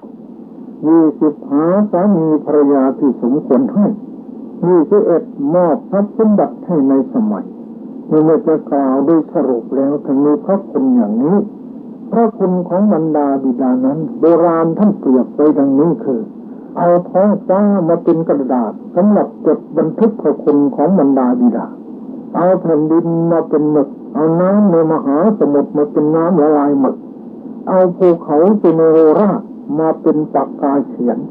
ก็ไม่สามารถจะจดบันทึกพระคุณของท่านให้หมดได้แม้ในมาตาปิตุคุณสูตรพระพุทธองค์ก็เคยแสดงไว้ว่าลูกจะให้แม่นั่งบนบ่าขวา ให้พ่อนั่งบนบ่าซ้ายถ่ายอุจจาระปัสสาวะลดลงไปบนบ่าลูกเป็นผู้คิดให้หาอาหารมาป้อนให้กระทั่งจนท่านตายหรือกระทั่งจนลูกตายไปก็ไม่สามารถจะตอบบุญแทนพระคุณของข้าเขาป้อนน้ำนมที่ท่านได้ถนอมความเครื่องบำรุงเลี้ยงคงพักมาเป็นหนักหนาถึงวันหิวก็หาอาหารมาให้ถึงวันไข้ก็บำรุงจนหายทั้งเปรี้ยวหวานสารพัดจัดหาไม่ไว้อย่าเที่ยงสายใบยินไม่ได้ว่าการบำรุงมารดาบิดามีอยู่สองอย่างคือบำรุงภายนอกหนึ่งบำรุงภายในบำรุงภายนอกแบ่งเป็นห้าอย่างคือหนึ่งนอบน้อมด้วยกายแสดงความเคารพด้วยวาจาสองสักการะด้วยข้าวต้มข้าวสวยเครื่องดื่มเสื้อผ้าที่อยู่ที่อาศัยเครื่องอบเป็นน้ำอบน้ำหอมและน้ำร้อนน้ำเย็นล้างเท้านวดทาด้วยน้ำมันเป็นต้นสามปฏิบัติอุปถากด้วยยูกยาในยามเจ็บไข้ได้ป่วยหรือไม่สบายสี่ท่านได้เลี้ยงออกมาแล้วเลี้ยงท่านตอบเลี้ยงหัวใจของท่านทำอะไรให้ผิดอกผิดใจของท่านทนุถนอมน้ำใจของท่านห้าทำกิจการงานของท่านไม่บอกไม่ขานไม่วานก็ต้องเชื่อวิสัยของลูกที่ดีและส่วนการบำรุงภายในก็แบ่งออกเป็น7อย่างหนึ่งบำรุงวงตระกูลสองประพฤติตนให้สมควรที่จะรับทรัพย์มรดกภายนอกภายในสามรักษาน้ำใจท่านให้ดีที่สุดเท่าที่จะทำได้สี่ชักนำท่านให้ตั้งอยู่ในศรัทธาห้าชักนำท่านให้ตั้งอยู่ในศีลหกชักนำท่านให้ได้ฟังธรรมะเจ็ดชักนำท่านให้ได้เจริญสมถะและวิปัสสนากรรมฐานลูกอกตัญญูให้โทษทั้งในภพนี้และภพหน้าเปลี่ยนจากประโยชน์ทั้งสามเช่นตัวอย่างต่อไปนี้มิตรวินทุกุมารมิตรวินทุกุมารเป็นลูกเศรษฐีมีทรัพย์80 โกฏในศาสนาของพระพุทธเจ้าพระนามว่ากัสสปะแม่ห้ามไม่ให้ไปค้าขายทางเรือไม่เชื่อฟังแม่จับไว้ก็ไม่ยอมฟังสลัดมือแม่ให้ล้มลงทำให้แม่ลำบากพอไปถึงกลางทะเลเรืออับปางว่ายไปสู่เกาะแห่งหนึ่งเห็นกงจักรเป็นดอกบัวกงจักรหมุนหัวอยู่ในแดนของเกยให้ผลอย่างนี้แหละปัจจุบันนั่นแหละมหาโมคคัลลานะเมื่อครั้งก่อนท่านเป็นบุรุษอยู่ในเมืองพาราณสีเชื่อคำยุแย่ของภรรยาจะฆ่าพ่อฆ่าแม่ของตนซึ่งตาบอดทั้งสองข้างให้ตายหลอกลวงไปจนถึงกลางป่าทำทีเป็นพวกโจรจะมาปล้นฆ่าพ่อแม่จึงบอกว่าลูกเอ้ยพ่อแม่เฒ่าแก่แล้วถึงจะถูกโจรฆ่าตายก็ยอมตายแล้วขอให้ลูกเอาตัวรอดปลอดภัยพ่อแม่ก็เป็นสุขใจเองขอลูกของแม่จงรีบหนีไปให้ไกลเถิดเมื่อลูกได้ยินบาจารอ่อนหวานเปล่งออกมาจากดวงใจอันบริสุทธิ์เช่นนั้นจึงสำนึกในความผิดของตัวเองได้แต่ได้ลงมือทุบตีท่านไปแล้วท่านก็ยังไม่ถึงตายเมื่อแต่กายทำลายขันตัวเองก็ต้องตกนรกหลายชาติเกิดมาเป็นคนก็ถูกเขาฆ่าตายหลายชาติสุดท้ายเป็นพระอรหันต์แล้วก็ยังถูกผลกรรมตามสนองคือถูกโดน500 ทุบตีจนปรินิพพานลูกกตัญญูกตเวทีคือลูกที่รู้จักบุญคุณของมารดาบิดาแล้วก็ทำการตอบแทนก็ย่อมเป็นมงคลได้ในปัจจุบันก็มีลูกบางคนเคยอ่านพบทางหนังสือพิมพ์เราปืนไปยิงเห็นมาได้แล้วก็มาแกงเห็นเอาเหล้ามากินแล้วเดินเอาพวกเพื่อนออกมาระยะพอพ่อขึ้นมาอันนี้เชิญพ่อทานเหล้ากับแกงเห็นพ่อไม่ทานพ่อจะทานข้าวกับน้ำพริกก็โกรธให้พ่อเรามีดไล่แทงพ่อก็วิ่งหนีตายลูกมันก็ไปโดนสะดุดมีดแทงตัวเองไส้ไหลตายเลยนี่เห็นไหมปัจจุบันนี่แหละลูกถึงเนรคุณพ่อแม่เลยพ้นในชาตินี้มีบางคนพ่อแม่มาเยี่ยมลูกอยู่ในกรุงเทพเลยพ่อแม่ไปทำอะไรเข้าลูกก็ไปว่าพ่อแม่จะร้องไห้แม่ก็กลับบ้าน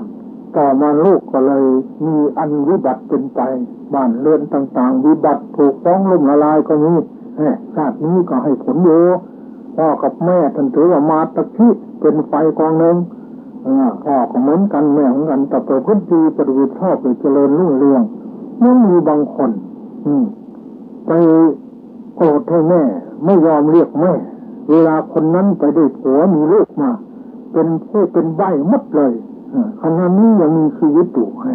แล้วมีอีกคนหนึ่งไปด่าแม่ตัวเองว่าแม่ตัวเองโกรธเวลาป่วยมีหนอนจะดำออกมาจากปากต้องจ้างเขาเก็บเจละ10 บาทนะชาตินี้เนี่ยกรรมเวรมีอยู่นะพ่อแม่นี่มีบุญคุณต่อลูกมากคนอะไรถึงหมดคนอื่นก็คุณอกสู้อกพ่ออกแม่เขาไม่ได้หรอกบางทีลูกทำผิดเนี่ยพ่อแม่ให้อภัยแต่คนอื่นเขาไม่ให้นะถึงอย่างไรก็ยังให้อภัยพระพุทธเจ้าถือว่าพ่อแม่นี่มีบุญคุณมากอโหปาการาภิกขวยมาตาปิตโลโลก่อนภิกษุทั้งหลายมันดาบิดาเป็นผู้ที่มีอุปการะคุณต่อลูกมากเป็นผู้บำรุงเลี้ยงดูรักษาและแสดงโลกนี้แต่ลูกอย่างนี้เป็นต้นพระพุทธเจ้าถือมากพ่อกับแม่เนี่ยอาหารที่เราบิณฑบาตได้สมมติเป็นพระให้คนอื่นก่อนไม่ได้ตัวไม่เอาไว้ฉันก่อนไปให้คนอื่นปรับอาบัติทุกกฎแล้วแต่ให้พ่อให้แม่ไม่เป็นบาปเป็นกรรมให้ได้เท่านั้นยังไม่ถ่ายฉันเลยก็ให้ได้ถือว่ามีพระคุณต่อลูกมากคนอื่นถึงอะไรก็ตามพ่อแม่ยังให้อภัยแก่ลูกได้บางทีลูกเป็นโจรเป็นผู้ร้ายคนอื่นเขาจะฆ่าทิ้งให้สิ้นซากจากแผ่นดินเช่นองคุลิมานแต่แม่ยังรักเด็กเป็นลูกของตัวเองอยู่จะต้องไปบอกให้หนีไกลๆเวลาจึงผูกเป็นดวงใจของพ่อของแม่ว่าอุ่นอะไรแล้วจะอุ่นเท่าอกแม่อุ่นแท้ๆเนี่ยจ้าไหนเหมือนอกคนอื่น10,000,000อัดเชือนอกของแม่นึกเยือนจุกโลกเลยอุ่นอะไรไม่จะอุ่นเท่าอกพ่ออุ่นไม่พ่อนะพ่อจ้าไหนเหมือนอกคนอื่น10,000,000อัดเชือนอกของพ่อนึกเยือนจุกโลกเลยซึ่งพวกมีพระคุณต่อลูกมากจะหาอะไรมาเปรียบไม่ได้อันพระคุณบรรดาหาได้เปรียบบ่มีได้เทียบเทียมเท่าล้นเกล้าสุดที่จะขนานาด้วยตาโชว์สุดอย่างรู้หนักเบาว่าเท่าไรอะไรมาเทียบไม่ได้เท่านั้นมหาสมุทรสุดสั่งอย่างรู้ได้ความลึกคูกว้างยาวสืบสาวได้ถึงขุนเขาโขดเขินและเนินไพรความกว้างใหญ่วัดขนาดตามมาตราก็พอวัดกันได้อันพิภพว่ากว้างเว้งว้างแสนจดแดนเดินดินแดนเลขคำนวณสอบสวนหากำหนดได้ครบครันด้วยปัญญานี่เทวสุดคำนวณประมวลวัดอีกทั้งห่วงวิหารภากาศยังสามารถยังทำเขตจำกัดอาทิตย์จันดาราสารพัดทุกส่วนสัตว์สอบดูรู้ประมาณแต่พระคุณบรรดาสุดหาช่องที่จะป้องกันกำหนดจดกล่าวขานรู้แต่ว่ายิ่งใหญ่ในนิพพานสุดจะทานเทียบทำกำหนดนับแค่นี้แม่ของเราเฝ้านับถืออย่าดึงดื้อฟังว่าอย่าสับปรับอย่าถือโทษโกรธขึ้นถึงสันทัดกล่าวบังคับขู่เข็นเช่นใครๆทั้งมันให้พูดอยากให้พูดดีต่อพ่อต่อแม่ให้อ่อนหวานอย่างนี้เลยจึงจะดีดังนั้นลูกจึงจะต้องตอบแทนพ่อแม่ถ้าผู้ที่ประพฤติดีปฏิบัติต่อพ่อต่อแม่ดีแล้วนี่จะความสุขความเจริญท่านกล่าวว่าเป็นมงคลคือหนึ่งลูกจะไม่เสื่อมจากประโยชน์โลกนี้ไม่เสื่อมจากประโยชน์โลกหน้าและไม่เสื่อมจากประโยชน์อย่างยิ่ง2พ้นภัยต่างๆขึ้นสวรรค์3ดาบทเป็นตัวอย่าง3พ้นทุกข์ขึ้นร้องโพธิสัตว์เป็นตัวอย่าง4ได้ลาภขึ้นพญานกแขกเต้าได้ลาภ8เกศเป็นตัวอย่าง5ได้ยศขึ้นเป็นเสนาบดีมีนายสุตนะเป็นตัวอย่าง6ได้รับความยกย่องสรรเสริญไม่ได้รับแต่ความโศก7พ้นจากอบายขึ้นรามบุรุษ8ร้อนถึงเทวดาขึ้นนางกัจจานี9เข้าถึงพรหมขึ้นดาบท2พี่น้อง10ตายไปมีคนสร้างอนุสาวรีย์ให้เป็นพญาช้างโพธิสัตว์11เป็นพลวะปัจจัยให้ได้มรรคผลนิพพาน อันนี้แสดงโดยย่อๆว่าพระคุณของพ่อของแม่ได้เป็นมงคลใดอย่างนี้นี่ตัวอย่างประกอบในมงคลเหล่านี้ก็มีมากจะยกมาพอเป็นตัวอย่างเล็กน้อยบุรุษเลี้ยงมารดาบิดาคือในกรุงสาวัตถีเรามีบุตรเศรษฐีคนหนึ่งฟังพระธรรมเทศนาของพระศาสดาแล้วมารดาบิดาออกบวชศึกษาแล้วเรียนธรรมวินัยเจริญวิปัสสนากรรมฐานไปไม่ช้าไม่นานท่านก็ได้ทราบข่าวว่ามารดาบิดาของท่านจนเดิมแต่เวลาที่ลูกชายบวชแล้วนั้นทรัพย์สมบัติก็ร่อยหลอลงตามลำดับจนถึงกับต้องขอทานเป็นผู้ที่น่าสงสารอย่างยิ่งพอลูกชายบวชได้ประมาณ12 พรรษาเมื่อได้ทราบข่าวว่ามารดาบิดาของท่านยากจนจึงคิดจะลาศึกไปเลี้ยงมารดาบิดาไปทูลลาพระพุทธเจ้าพระองค์ตรัสว่าเป็นพระก็สามารถเลี้ยงมารดาบิดาได้ตั้งแต่นั้นมาเมื่อท่านบิณฑบาตได้ก็นำไปเลี้ยงมารดาบิดาในสมทานได้ผ้านุ่งผ้าห่มมาก็นำไปให้แก่บิดามารดาท่านมีความกังวลปรนนิบัติบำรุงมารดาบิดาจนตัวเองสุกผอมมีผิวพรรณหม่นหมองเมื่อพระพุทธองค์ทรงทราบตรัสสาธุการถึง3 ครั้งตรัสว่าเธอตั้งอยู่ในหนทางที่เราดำเนินมาแล้วทรงเล่าเรื่องสุวรรณสามชาดกให้พระสงฆ์ฟังตรัสว่าภิกษุทั้งหลายการเลี้ยงมารดาบิดาเป็นวงของบัณฑิตทั้งหลายแล้วก็ทรงประกาศสัจจะทั้งหลายผลสุดท้ายภิกษุเลี้ยงมารดาบิดาได้เจริญวิปัสสนาตามไปก็ได้รู้แจ้งถึงตลอดอริยสัจสี่สำเร็จเป็นพระโสดาบันเรื่องนี้ที่เห็นได้อย่างเด่นชัดแล้วว่าผู้ที่เลี้ยงมารดาบิดาย่อมได้รับแต่ความยกย่องสรรเสริญจากนักปราชญ์และเป็นสิริมงคลแก่ตนเองทั้งภพนี้และภพหน้าสามารถเป็นพระวัตปัจจัยให้ผู้นั้นได้สำเร็จมรรคผลนิพพานดังภิกษุรูปนี้เป็นตัวอย่างอันนี้ก็แสดงถึงพระคุณของพ่อของแม่ว่าเป็นมาอย่างไรเราควรจะได้ทนุถนอมน้ำใจท่านอย่างไรบ้างเรื่องนี้ก็สมควรแล้วพอเป็นตัวอย่างโดยย่อๆแต่จะยกตัวอย่างมาอีกก็ยังมีอีกเช่นอย่างสุวรรณสามเนี่ยสุวรรณสามนี่พระพุทธเจ้าของเราสวยพระชาติเป็นดาบทชื่อว่าสุวรรณสามอาศัยอยู่ในอาสมใกล้ฝั่งแม่น้ำชื่อนิคสัมมัตตาในกรุงพาราณสีปฏิบัติมารดาบิดาของตนผู้ตาบอดโดยความเคารพนับนอบเป็นอย่างดีในสมัยนั้นพระเจ้าแผ่นดินกรุงพาราณสีนามว่ากบิลยะมอบราชสมบัติให้แก่มารดาด้วยความโลภในเนื้อเสด็จไปสู่ป่าหิมพานต์ทรงฆ่าเนื้อสวยด้วยพระองค์เองพอถึงที่อยู่ของดาบททรงพบรอยเท้าเนื้อที่ท่าตักน้ำดื่มของสามัญดาบททรงทำซุ้มเหล็กกิ่งไม้ซ่อนพระองค์อยู่ทรงเห็นสามัญดาบทแวดล้อมไปด้วยหมู่เนื้อมาอาบน้ำจึงยิงด้วยลูกศรอันกำราบด้วยยาพิษพระโพธิสัตว์ล้มลงนอนสอบถามบุคคลผู้ทำผิดด้วยกล่าววาจาอย่างอ่อนหวานพระราชาทรงสดับวาจานั้นทรงดำริว่าผู้นี้แม้ถูกเรายิงล้มลงแล้วยังไม่ด่ายังไม่ปริพาทเรากลับร้องเรียกด้วยถ้อยคำอันไพเราะน่ารักน่าสงสารน่าอินดูแล้วเสด็จไปหาสามัญดาบทนั้นเห็นสามัญดาบทประสบทุกข์เพราะองค์ทรงกันแสงในการนั้นเทพธิดาชื่อสุนทรีผู้อยู่ประจำเขาคันธมาศเคยเป็นบรรดาของมหาสัตว์ในอดีตภาพที่เจ็ดรู้เหตุนั้นเลยจึงคิดว่าถ้าเราจักไม่ไปณที่นั้นไซ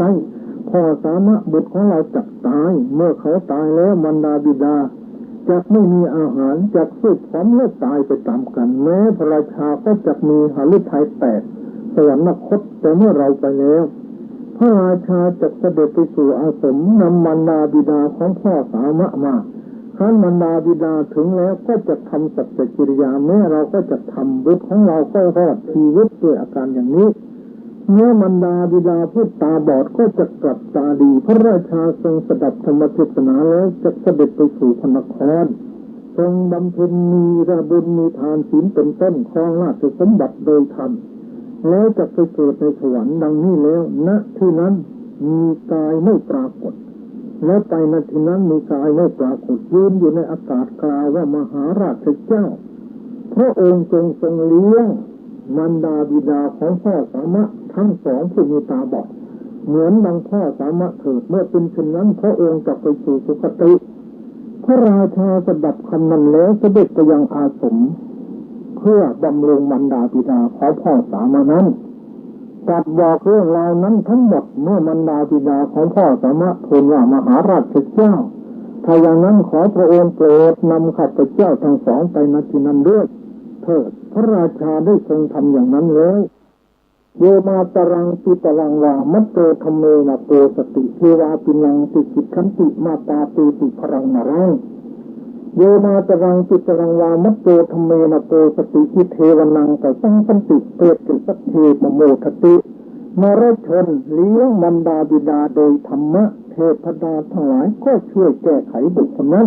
มารชนใดเลี้ยงมารดาบิดาโดยธรรมะนักปราชญ์ทั้งหลายย่อมสรรเสริญมารชนนั้นในโลกนี้เอง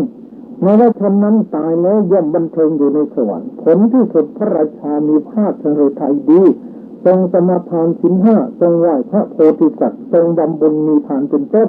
ทรงครองราชสมบัติโดยธรรมะในเวลาสิ้นพระชนมายุได้เสด็จถึงสวรรค์เข้าถึงสวรรค์ส่วนพ่อสามะยังฌานอภิญญาให้เกิดแล้วเข้าถึงพรหมโลกพร้อมกับมารดาบิดานิทานเรื่องนี้สอนให้รู้ว่าโลกที่ปฏิบัติมารดาบิดาย่อมพ้นจากความทุกข์ได้รับความสุขทั้งในชาตินี้และชาติหน้าเรื่องของสารีบุตรเถระพราหมณ์คนหนึ่งชื่อราธะอยู่ในกรุงราชคฤห์บุตรภรรยาไม่นับถือจึงไปสู่เวรุวันของหอบรรพชาภิกษุบางพวกเห็นว่าพราหมณ์คนนี้แก่ไปไม่อยากจะบวชให้พระศาสดาทรงทราบเหตุนั้นแล้วแต่ว่าภิกษุทั้งหลายใครระลึกถึงอุปการะคุณของพราหมณ์นั้นได้พระสารีบุตรกราบทูลว่าข้าแต่พระองค์ผู้เจริญข้าพระองค์ระลึกได้คือพราหมณ์นี้ได้สั่งให้เขาถวายอาหารแก่ข้าพระองค์ทัพทีหนึ่งพระเจ้าข้าพระศาสดาตรัสสาธุสาธุสารีบุตรสัตบุรุษทั้งหลายเป็นผู้กตัญญูเป็นผู้กตเวทีสารีบุตรถ้ากระนั้นเธอจงให้พราหมณ์นั้นบวชเถิดจงให้พราหมณ์นั้นอุปสมบทเถิดท่านสารีบุตรให้ราชพราหมณ์นั้นบวชแล้วพาไปอยู่ในอาวาสของตนถวายบิณฑบาตอันประณีตซึ่งเป็นส่วนของตนแก่ท่านสอนวิปัสสนากรรมฐานให้ไม่ช้าไม่นานราพะภิกษุก็ได้สำเร็จเป็นพระอรหันต์ดังนั้นพระสงฆ์ได้ประชุมสนทนากันว่าพระสารีบุตรเถระเป็นผู้กตัญญูกตเวทีพระศาสดาทรงสดับคำนั้นตรัสว่าพระสารีบุตรเป็นผู้กตัญญูกตเวทีในชาตินี้เท่านั้นหาไม่ได้แม้ในชาติก่อนสารีบุตรเกิดเป็นช้างก็เป็นผู้กตัญญูกตเวทีเหมือนกันแล้วตรัสอรีนจิตชาดกในปฐมวรรคทุกนิบาตนิทานเรื่องนี้เชื่อเห็นได้อย่างเด่นชัดแล้วว่าบุคคลผู้กตัญญูกตเวทีเป็นบุคคลหาได้ยากแท้และเป็นมงคลอันสูงสุดแก่ผู้นั้นเองนักปราชญ์ทั้งหลายมีพระพุทธเจ้าเป็นต้นแต่ก็ได้ยกย่องสรรเสริญไว้เทวดาก็ชมพรหมก็สรรเสริญชื่อว่าเป็นผู้ดำเนินตามวงของนักปราชญ์แม้พระอานนท์เถระเจ้าก็เหมือนกันพระเถระมีสตรีหาฤทธิ์ประมาณ500รูปภิกษุหนุ่มรูปหนึ่งเป็นผู้มีอุปการะแก่ท่านมากขยันปฏิบัติอุปถากท่านคือกวาดบริเวณตั้งนั้นให้น้ำฉันไว้ถวายไม้ชำระฟันน้ำล้างหน้าและน้ำอาบชำระเวทกุฎีเรือนไฟหรือนาสนะนวดมือนวดเท้านวดหลังเป็นต้นวันหนึ่งพระเถระไปสอนธรรมะในวังของพระเจ้าโกศลพระเจ้าโกศลถวายผ้าสาบกมา500 ผืนท่านได้ถวายแก่ภิกษุนมรูปนั้นทั้งหมดเพราะเห็นว่าท่านเป็นผู้มีอุปการะมากภิกษุนมนั้นได้แบ่งผ้าสาบกทั้งหมดถวายแก่ภิกษุผู้ร่วมอุปชาของตนภิกษุเหล่านั้นทำเป็นจีวรนุ่งและห่มแล้วไปสู่สำนักพระบรมศาสดาถวายบังคมแล้วกราบทูลว่าข้าแต่พระองค์ผู้เจริญเพื่อการให้พระเห็นแก่หน้าของพระโสดาบันยังมีอยู่หรือพระพุทธองค์ตรัสตอบว่าไม่มีภิกษุทั้งหลายภิกษุนั้นกราบทูลว่าข้าแต่พระองค์ผู้เจริญพระอนันตเถระพระอุปชาของข้าพระองค์ให้ผ้า500 ผืนแก่ภิกษุหนุ่มรูปเดียวเท่านั้นภิกษุนั้นก็ได้ให้ผ้าที่ตนได้แก่ข้าพระองค์พระศาสดาตรัสว่าภิกษุทั้งหลายอานนท์นั้นไม่ได้ให้เพราะเห็นแก่หน้าแ แต่ว่าภิกษุนั้นเป็นผู้มีอุปการะมากแก่เธอเพราะฉะนั้นเธอจึงให้แก่ภิกษุผู้มีอุปการะมากแก่ตนที่เป็นเช่นนั้นก็เพราะเหตุ3ประการคือเพราะมีอุปการะเพราะคุณงามความดีและเพราะความพอใจการทำอุปการะตอบแก่ผู้ที่ทำอุปการะย่อมสมควรแท้เพราะการทำอย่างนั้นเป็นลักษณะของคนกตัญญูกตเวทีแม้บัณฑิตในตังก่อนก็ได้ทำอุปการะแก่เหล่าชนผู้ทำอุปการะแก่ตนเหมือนกันแล้วก็ตัดคุณชาดกในปฐมวรรคทุกนิบาตนิทานเรื่องนี้ที่เห็นว่าพระอัครสาวกข้างขวาซึ่งเป็นผู้มีปัญญามากก็บำเพ็ญคุณธรรมคือความกตัญญูกตเวทีนี้มาแล้วเป็นอย่างดีเลิศแม้ท่านพระอานนท์เถระผู้เป็นพุทธอุปถากก็มีปฏิปทาเช่นเดียวกันองค์สมเด็จพระจอมทันจึงทรงยกย่องสรรเสริญไว้เพื่อเป็นตัวอย่างอันดีงามแก่อนุชนผู้เกิดมาในสุดท้ายภายหลังเป็นมงคลอันสูงสุดในพระพุทธศาสนานำมาแต่ความสุขนำมาแต่สมบัติ3ประการดังนิทานที่ได้บรรยายมาแล้วเรื่องคนตกยากคือสุตนะความว่ายักษ์ไม่กินสุตนะก็เพราะอานิสงส์ที่ได้บำรุงเลี้ยงมารดาบิดาและสามารถอบรมให้ยักษ์ตั้งอยู่ในศีล5จนพระราชาเลื่อมใสทรงแต่งตั้งให้เป็นเสนาบดีทรงตั้งอยู่ในโอวาทของพระบริษัทนั้นได้เข้าถึงสวรรค์แล้วเรื่องเนื้อนันทิยะความย่อว่าเนื้อนันทิยะนั้นบำรุงเลี้ยงมารดาบิดาแล้วสละชีวิตเพื่อท่านทั้งสองนั้นผลสุดท้ายพระราชาตั้งใจจะยิงแต่ก็ไม่อาจปล่อยลูกศรไปได้ทรงทิ้งธนูแล้วขอขมาโทษตั้งแต่นั้นมาพระราชาก็พระราชทานอภัยแก่เนื้อและแก่สัตว์ทุกจำพวกตลอดถึงปลาในน้ำนกในอากาศเนื้อในป่าเป็นต้นเรื่องแรงติดบ่วงไม่ถูกเขาฆ่าพ้นภัยออกมาได้ก็เพราะอานิสงส์ที่กตัญญูกตเวทีคือได้เลี้ยงมารดาบิดานกพญาแขกเต้าพญานกแขกเต้าเลยไปกินข้าวของชาวนาคาบเอามาเลี้ยงมารดาบิดาถูกเขาดักจับได้ผลที่สุดถูกปล่อยเล็กไม่ว่าคือนาข้าวประมาณ8 กรีดและนกตัวเนินก็พลอยปลอดภัยไปด้วยนี้ก็เพราะอานิสงส์แห่งความกตัญญูกตเวทีนั่นเองพญาช้างเผือกปลอดเลี้ยงมารดาบิดาถูกเขาจับได้เมื่อพระราชาผู้จับมาทราบว่าเป็นสัตว์ที่เลี้ยงมารดาบิดาก็จำเป็นต้องรีบปล่อยไปทั้งนี้ก็เพราะอานิสงส์แห่งความกตัญญูกตเวทีนั่นเองเป็นมูลฐานอันสำคัญอย่างยิ่งเรื่องรามบุรุษผู้เลี้ยงมารดาพิษบุรุษชาวเมืองพาราณสีชื่อรามะเป็นผู้เลี้ยงมารดาบิดาฝนตกหนักในเมืองกุมภวดีเมื่อระลึกถึงคนของมารดาบิดาคนอื่นๆถึงความพินาศเพราะอุทกภัยว่าตภัยหมดสิ้นส่วนรามบุรุษปลอดภัยทุกประการทั้งนี้ก็เพราะพลานิสงส์แห่งกรรมคือการบำรุงมารดาบิดานั่นเองเรื่องอุบาสกผู้เลี้ยงมารดาบิดานี่ยังมีอีกเยอะอุบาสกคนหนึ่งอยู่ในกรุงสาวัตถีเมื่อบิดาตายได้ปรนนิบัติมารดาด้วยกิจทุกอย่างมีให้น้ำล้างหน้าน้ำเลือดปากไม้ชำระฟันข้าวต้มข้าวสวยเป็นต้นผลสุดท้ายก็ได้สำเร็จเป็นพระโสดาบันนี้ก็เพราะอานิสงส์แห่งความกตัญญูกตเวทีเป็นปัจจัยดาบท2พี่น้องคือโสนบัณฑิตนันทบัณฑิตเลี้ยงมารดาบิดาอยู่ในหินมนกับประเทศโดยความเคารพคารวะหรือความกตัญญูกตเวทีเป็นอย่างดีผลสุดท้ายเวลาแตกตายทำลายขันธ์ได้พากันไปเกิดในพรหมโลกทั้งนี้ก็เพราะการบำรุงเลี้ยงมารดาบิดาเป็นภาวะปัจจัยในแสดงถึงเรื่องบุพการีบุคคลผู้ทำบุปการะมาก่อนคือมารดาบิดาและกตัญญูกตเวทีบุคคลผู้รู้อุปการะที่ท่านกระทำแล้วก็ตอบแทนคือบุตรธิดาพร้อมทั้งได้ยกตัวอย่างมาประกอบอธิบายเห็นว่าถ้าประพฤติปฏิบัติได้ตามนี้ก็สามารถจะได้รับความสุขความเจริญทั้งภพนี้และภพหน้าสามารถจะได้มนุษย์สมบัติสวรรค์สมบัติและนิพพานสมบัติเป็นประโยชน์จึงสมมติว่ายุติลงด้วยแต่เพียงเท่านี้ส่วนมงคลต่อไปคือมงคลที่12ว่าถึงการเลี้ยงลูกเลี้ยงบุตรก็จะเอามาแสดงย่อๆวันนี้จะเอา2มงคลคำว่าบุตรหมายความได้หลายอย่างคือหมายความว่าผู้ป้องกันพ่อแม่ไม่ให้ตกนรก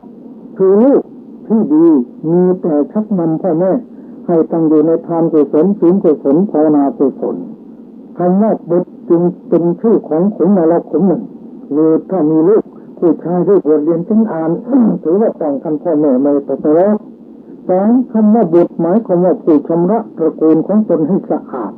คือลูกดีมีศีลธรรมนำพ่อแม่พี่น้องญาติมิตรให้พากันประกอบแต่กุศลจิตชำระตนให้สะอาดทั้งกายวาจาใจสองคำว่าลูกหรือคำว่าบุตรหมายความว่ายังหัดไทยของพ่อแม่ให้เต็มคือลูกที่ดี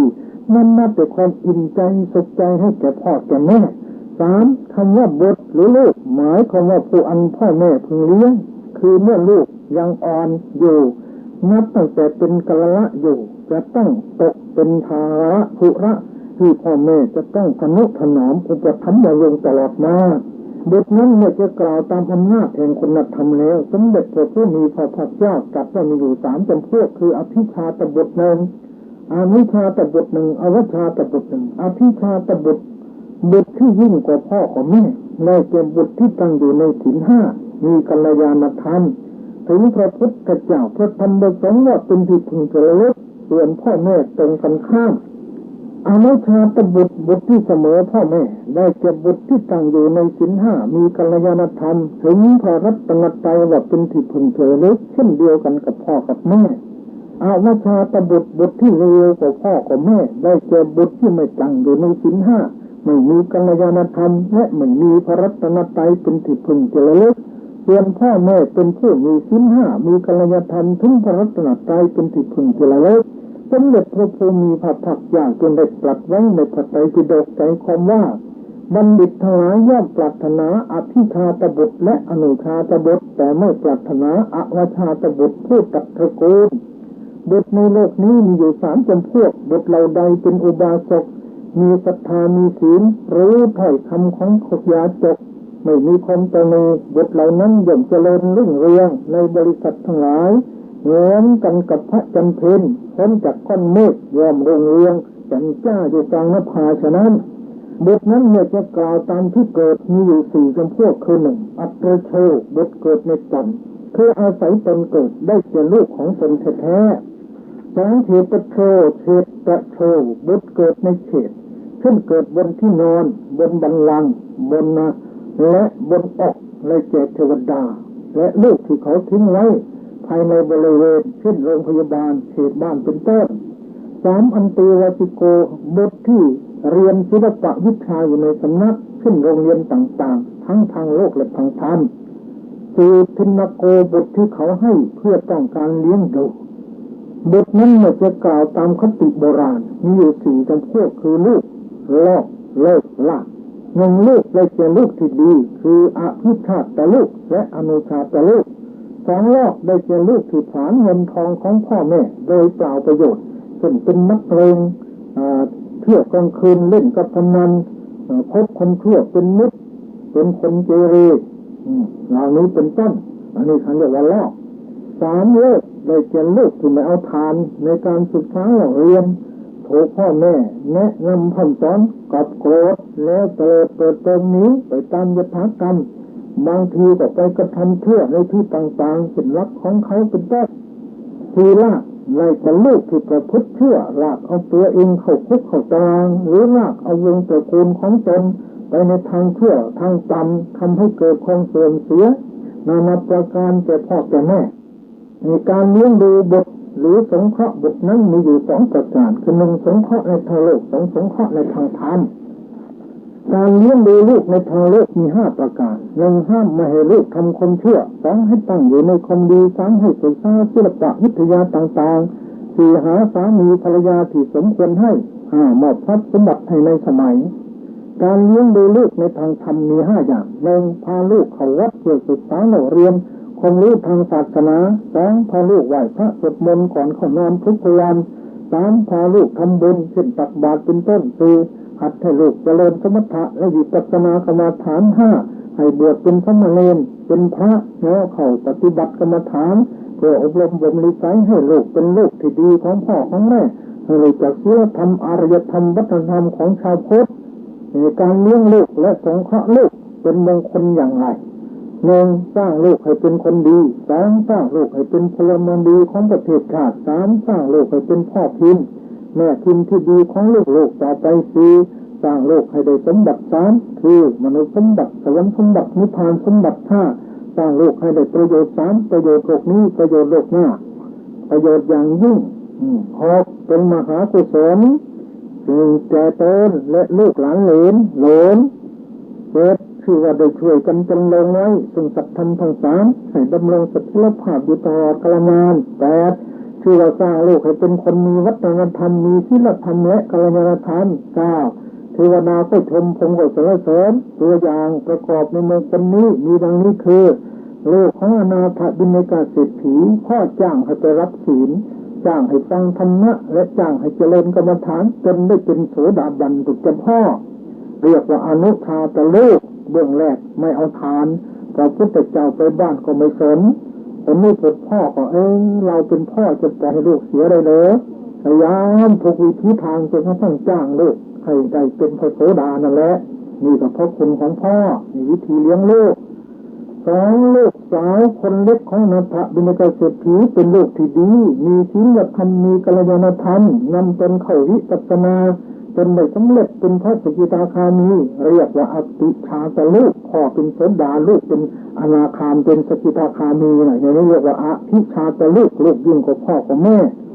สามพระรัฐบาลขอลาพ่อแม่ออกบวชจนได้เป็นพระอรหันต์สี่พระสารีบุตรชักนำพ่อแม่ให้ได้เจริญกรรมฐานจนเป็นพระโสดาบันเบื้องแรกพ่อกับแม่โกรธพ่อโกรธแม่โกรธหาว่าพวกพระเอาลูกหลังไปบวชเป็นคนใช้หมดผลสุดท้ายก่อนที่จะนิพพานพระสารีบุตรได้มาโปรดแม่พอแม่ได้ปฏิบัติกรรมฐานสำเร็จเป็นพระโสดาโอ้ยลูกเอ้ยมีอย่างนี้ทำไมไม่บอกแม่แต่แรกแม่มาถึงบางอ้อทีหลังแต่ก่อนไม่เชื่อด่าพระด่าเจ้าหาว่าเอาลูกไปบวชเป็นคนใช้อย่างนั้นแต่พอได้พบพระธรรมที่โลกสอนเราโอ้ยกับดีอกดีใจใหญ่แต่ลาหุนละเถระพระพุทธเจ้าประทานมรดกอันเป็นโลกุตละให้อันนี้เป็นวิธีเลี้ยงลูกในพระพุทธศาสนาถือว่าเป็นมงคลอันหนึ่งอันนี้ได้อธิบายธรรมะสองมงคลมงคลที่หนึ่งเลี้ยงพ่อเลี้ยงแม่มงคลที่สองเลี้ยงลูกหรือเลี้ยงบุตรมงคลที่13ก็ภรรยาซึ่งจะได้เทศต่อไปวันนี้เทศของมงคลก็สมควรเสียเวลาแล้วท่านญาติโยมสาธุชนผู้ใจบุญทั้งหลายพระคุณของพ่อพระคุณของแม่เหลือที่จะนับเหลือที่จะประมาณผู้ใดปฏิบัติอุปถากพ่อแม่ดีผู้นั้นก็เป็นบุญเป็นกุศลเพราะฉะนั้นเราท่านทั้งหลายสมควรที่จะนำลูกนำหลานของเราให้เป็นคนกตัญญูกตเวทีเพราะพ่อกับแม่มีบุญคุณต่อลูกมากเราจะหาวิธีใดหนาที่จะอบรมลูกหลานของเราให้เป็นผู้ตระหนักมั่นในความกตัญญูกตเวทีโบราณท่านว่าแม่จ๋าเพราะคนนั้นจะหาสิ่งใดเหมือนน้ำใจแม่เชิดช่วงเหมือนเดินเดือนเตือนให้ลูกกตัญญูไม่รู้วายรักอะไรถึงจะแท้ถ้าแม่รักโอกสมัครสายเลือดไม่เหือดหายรักอื่นยังติดจากว่ารักใครติดจังง่ายไม่กีรังเหมือนบรรดาจะเปรียบเทียบสิ่งใดย่อมไม่ได้เพราะคุณแม่มันใช้มากหนักหนาเมื่อแม่อยู่อุ่นใจลูกทุกเวลาได้เห็นหน้าแสนชื่นละลื่นใจให้พระคุณของแม่พระคุณของพ่อยามกินแม่ก็ให้กินกับมือแม่ยามอ้อแอแม่รักจัดถนอมยามร้องให้แม่ก็ใส่ใจประนอมจะขมุกขมอมแม่จะชำระกายอันนี้พระคุณของแม่มีมากเหลือที่จะนับจะประมาณเพราะฉะนั้นลูกทำอย่างไรหนอจึงจะรู้จักพระคุณของแม่ยามหลับแม่ก็เคยจัดเปลคอยกวัดสารพัดเพลงการงานขยายกล่อมเจ้าให้เขานิทราสบาย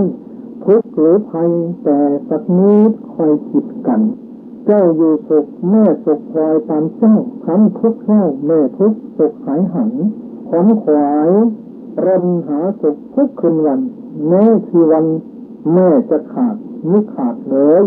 แล้วที่จะอภัยให้ทุกเมื่อรักไม่เบื่อเกลียดไม่ลงเพราะสงสารนึกเมื่อตอนอุ้มท้องต้องทรมานให้เดินทานจากทรวงอกพกช้ำมาความรักของผู้อื่นดาดอื่นนั้นย่อมมีวันจืดจางอย่างน้ำท่า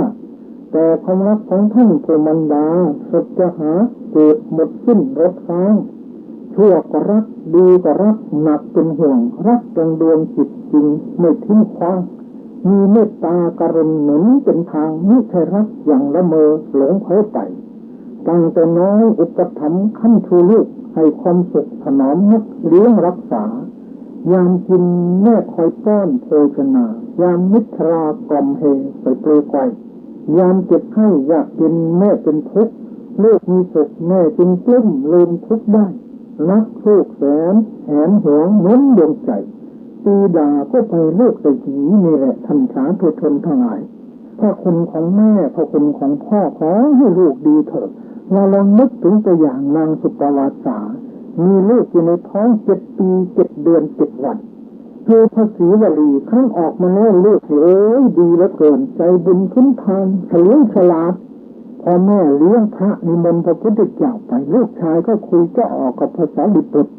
แม่ก็คุยอยู่กับพระพุทธเจ้าใกล้ๆกันภาษาลิบุตรนั่งข้างขวาของพระพุทธเจ้านี่ติดพระพุทธเจ้านั่นแหละพระสารีบุตรถามศรีวลีอยู่ในท้องแม่ลำบากไหมโอ้ยพระคุณเจ้าเอาจีนรกลำบากกว่านี้เท่านี้แหละแม่โอ้ยดีอกดีใจใหญ่เลยพระพุทธเจ้าลองถามดูนี่สักพุทธวาสาถ้าได้ลูกดีอย่างนี้อยากได้อีกไหมอยากได้อีก7 คนพระพุทธเจ้าค่ะดูสิโยมคนเดียวอยู่ในท้อง7 ปี 7 เดือน 7 วันก็สิ้นลำบากแล้วแต่พอลูกดีทำอะไรความลำบากความทุกข์ของแม่หายหมดลืมหมดเลยนี่คือดวงใจของแม่ดวงใจของพ่อเมื่อทำดีอย่างนี้ลูกทำไมจะในละคุณได้เหรอถ้าคนไหนในละคุณพ่อแม่ลงคอได้คนนั้นก็โอ้หรือมันจะหาที่พึ่งไม่ได้แล้วดังนั้นอย่าพักกันลืมพระคุณของพ่อของแม่เคยเตือนบอกไปแล้วไม่ใช่เลยอุ่นอะไรเลยจะอุ่นเท่าอกแม่อุ่นแท้ๆแม่จ๋าหาไหนเหมือนอกคนอื่นเหมือนแสนอัดเชิญอกของแม่นี้ก็ยันจากลูกเอ๋ยปฏิบัติท่านเถิดเมื่อยังมีชีวิตบางคนเข้าใจผิดพอพ่อตายแม่ตายแล้วโอ้ยร้องห่มร้องไห้ทำเป็นการใหญ่ทำบุญน่ะบางทีต้องกู้หนี้ยืมสินเข้ามาแล้วท่านจะได้รับหรือไม่ได้รับก็ไม่ทราบให้เมื่อท่านมีชีวิตนี่แหละทำเมื่อท่านมีชีวิตนี่แหละให้ท่านเห็นตายไปแล้วก็ทำไม่เป็นไรแต่ว่าทำในมีชีวิตอยู่นั่นแหละดีที่สุดเราจะทำบำรุงพ่อแม่เมื่อท่านยังเห็นหน้าเห็นตากันอยู่พูดจากันได้นี่แหละถูกหลักที่สุดแล้วบางคนเวลาพ่อแม่อยู่ไม่ค่อยสนเท่าไรตายแล้วก็ไปยืมหนี้ยืมสินมาทำบุญเป็นการใหญ่อันนั้นรู้สึกมันจะไม่ค่อยดีนะอันดีว่าท่านมีชีวิตนี่แหละท่านทั้งหลาย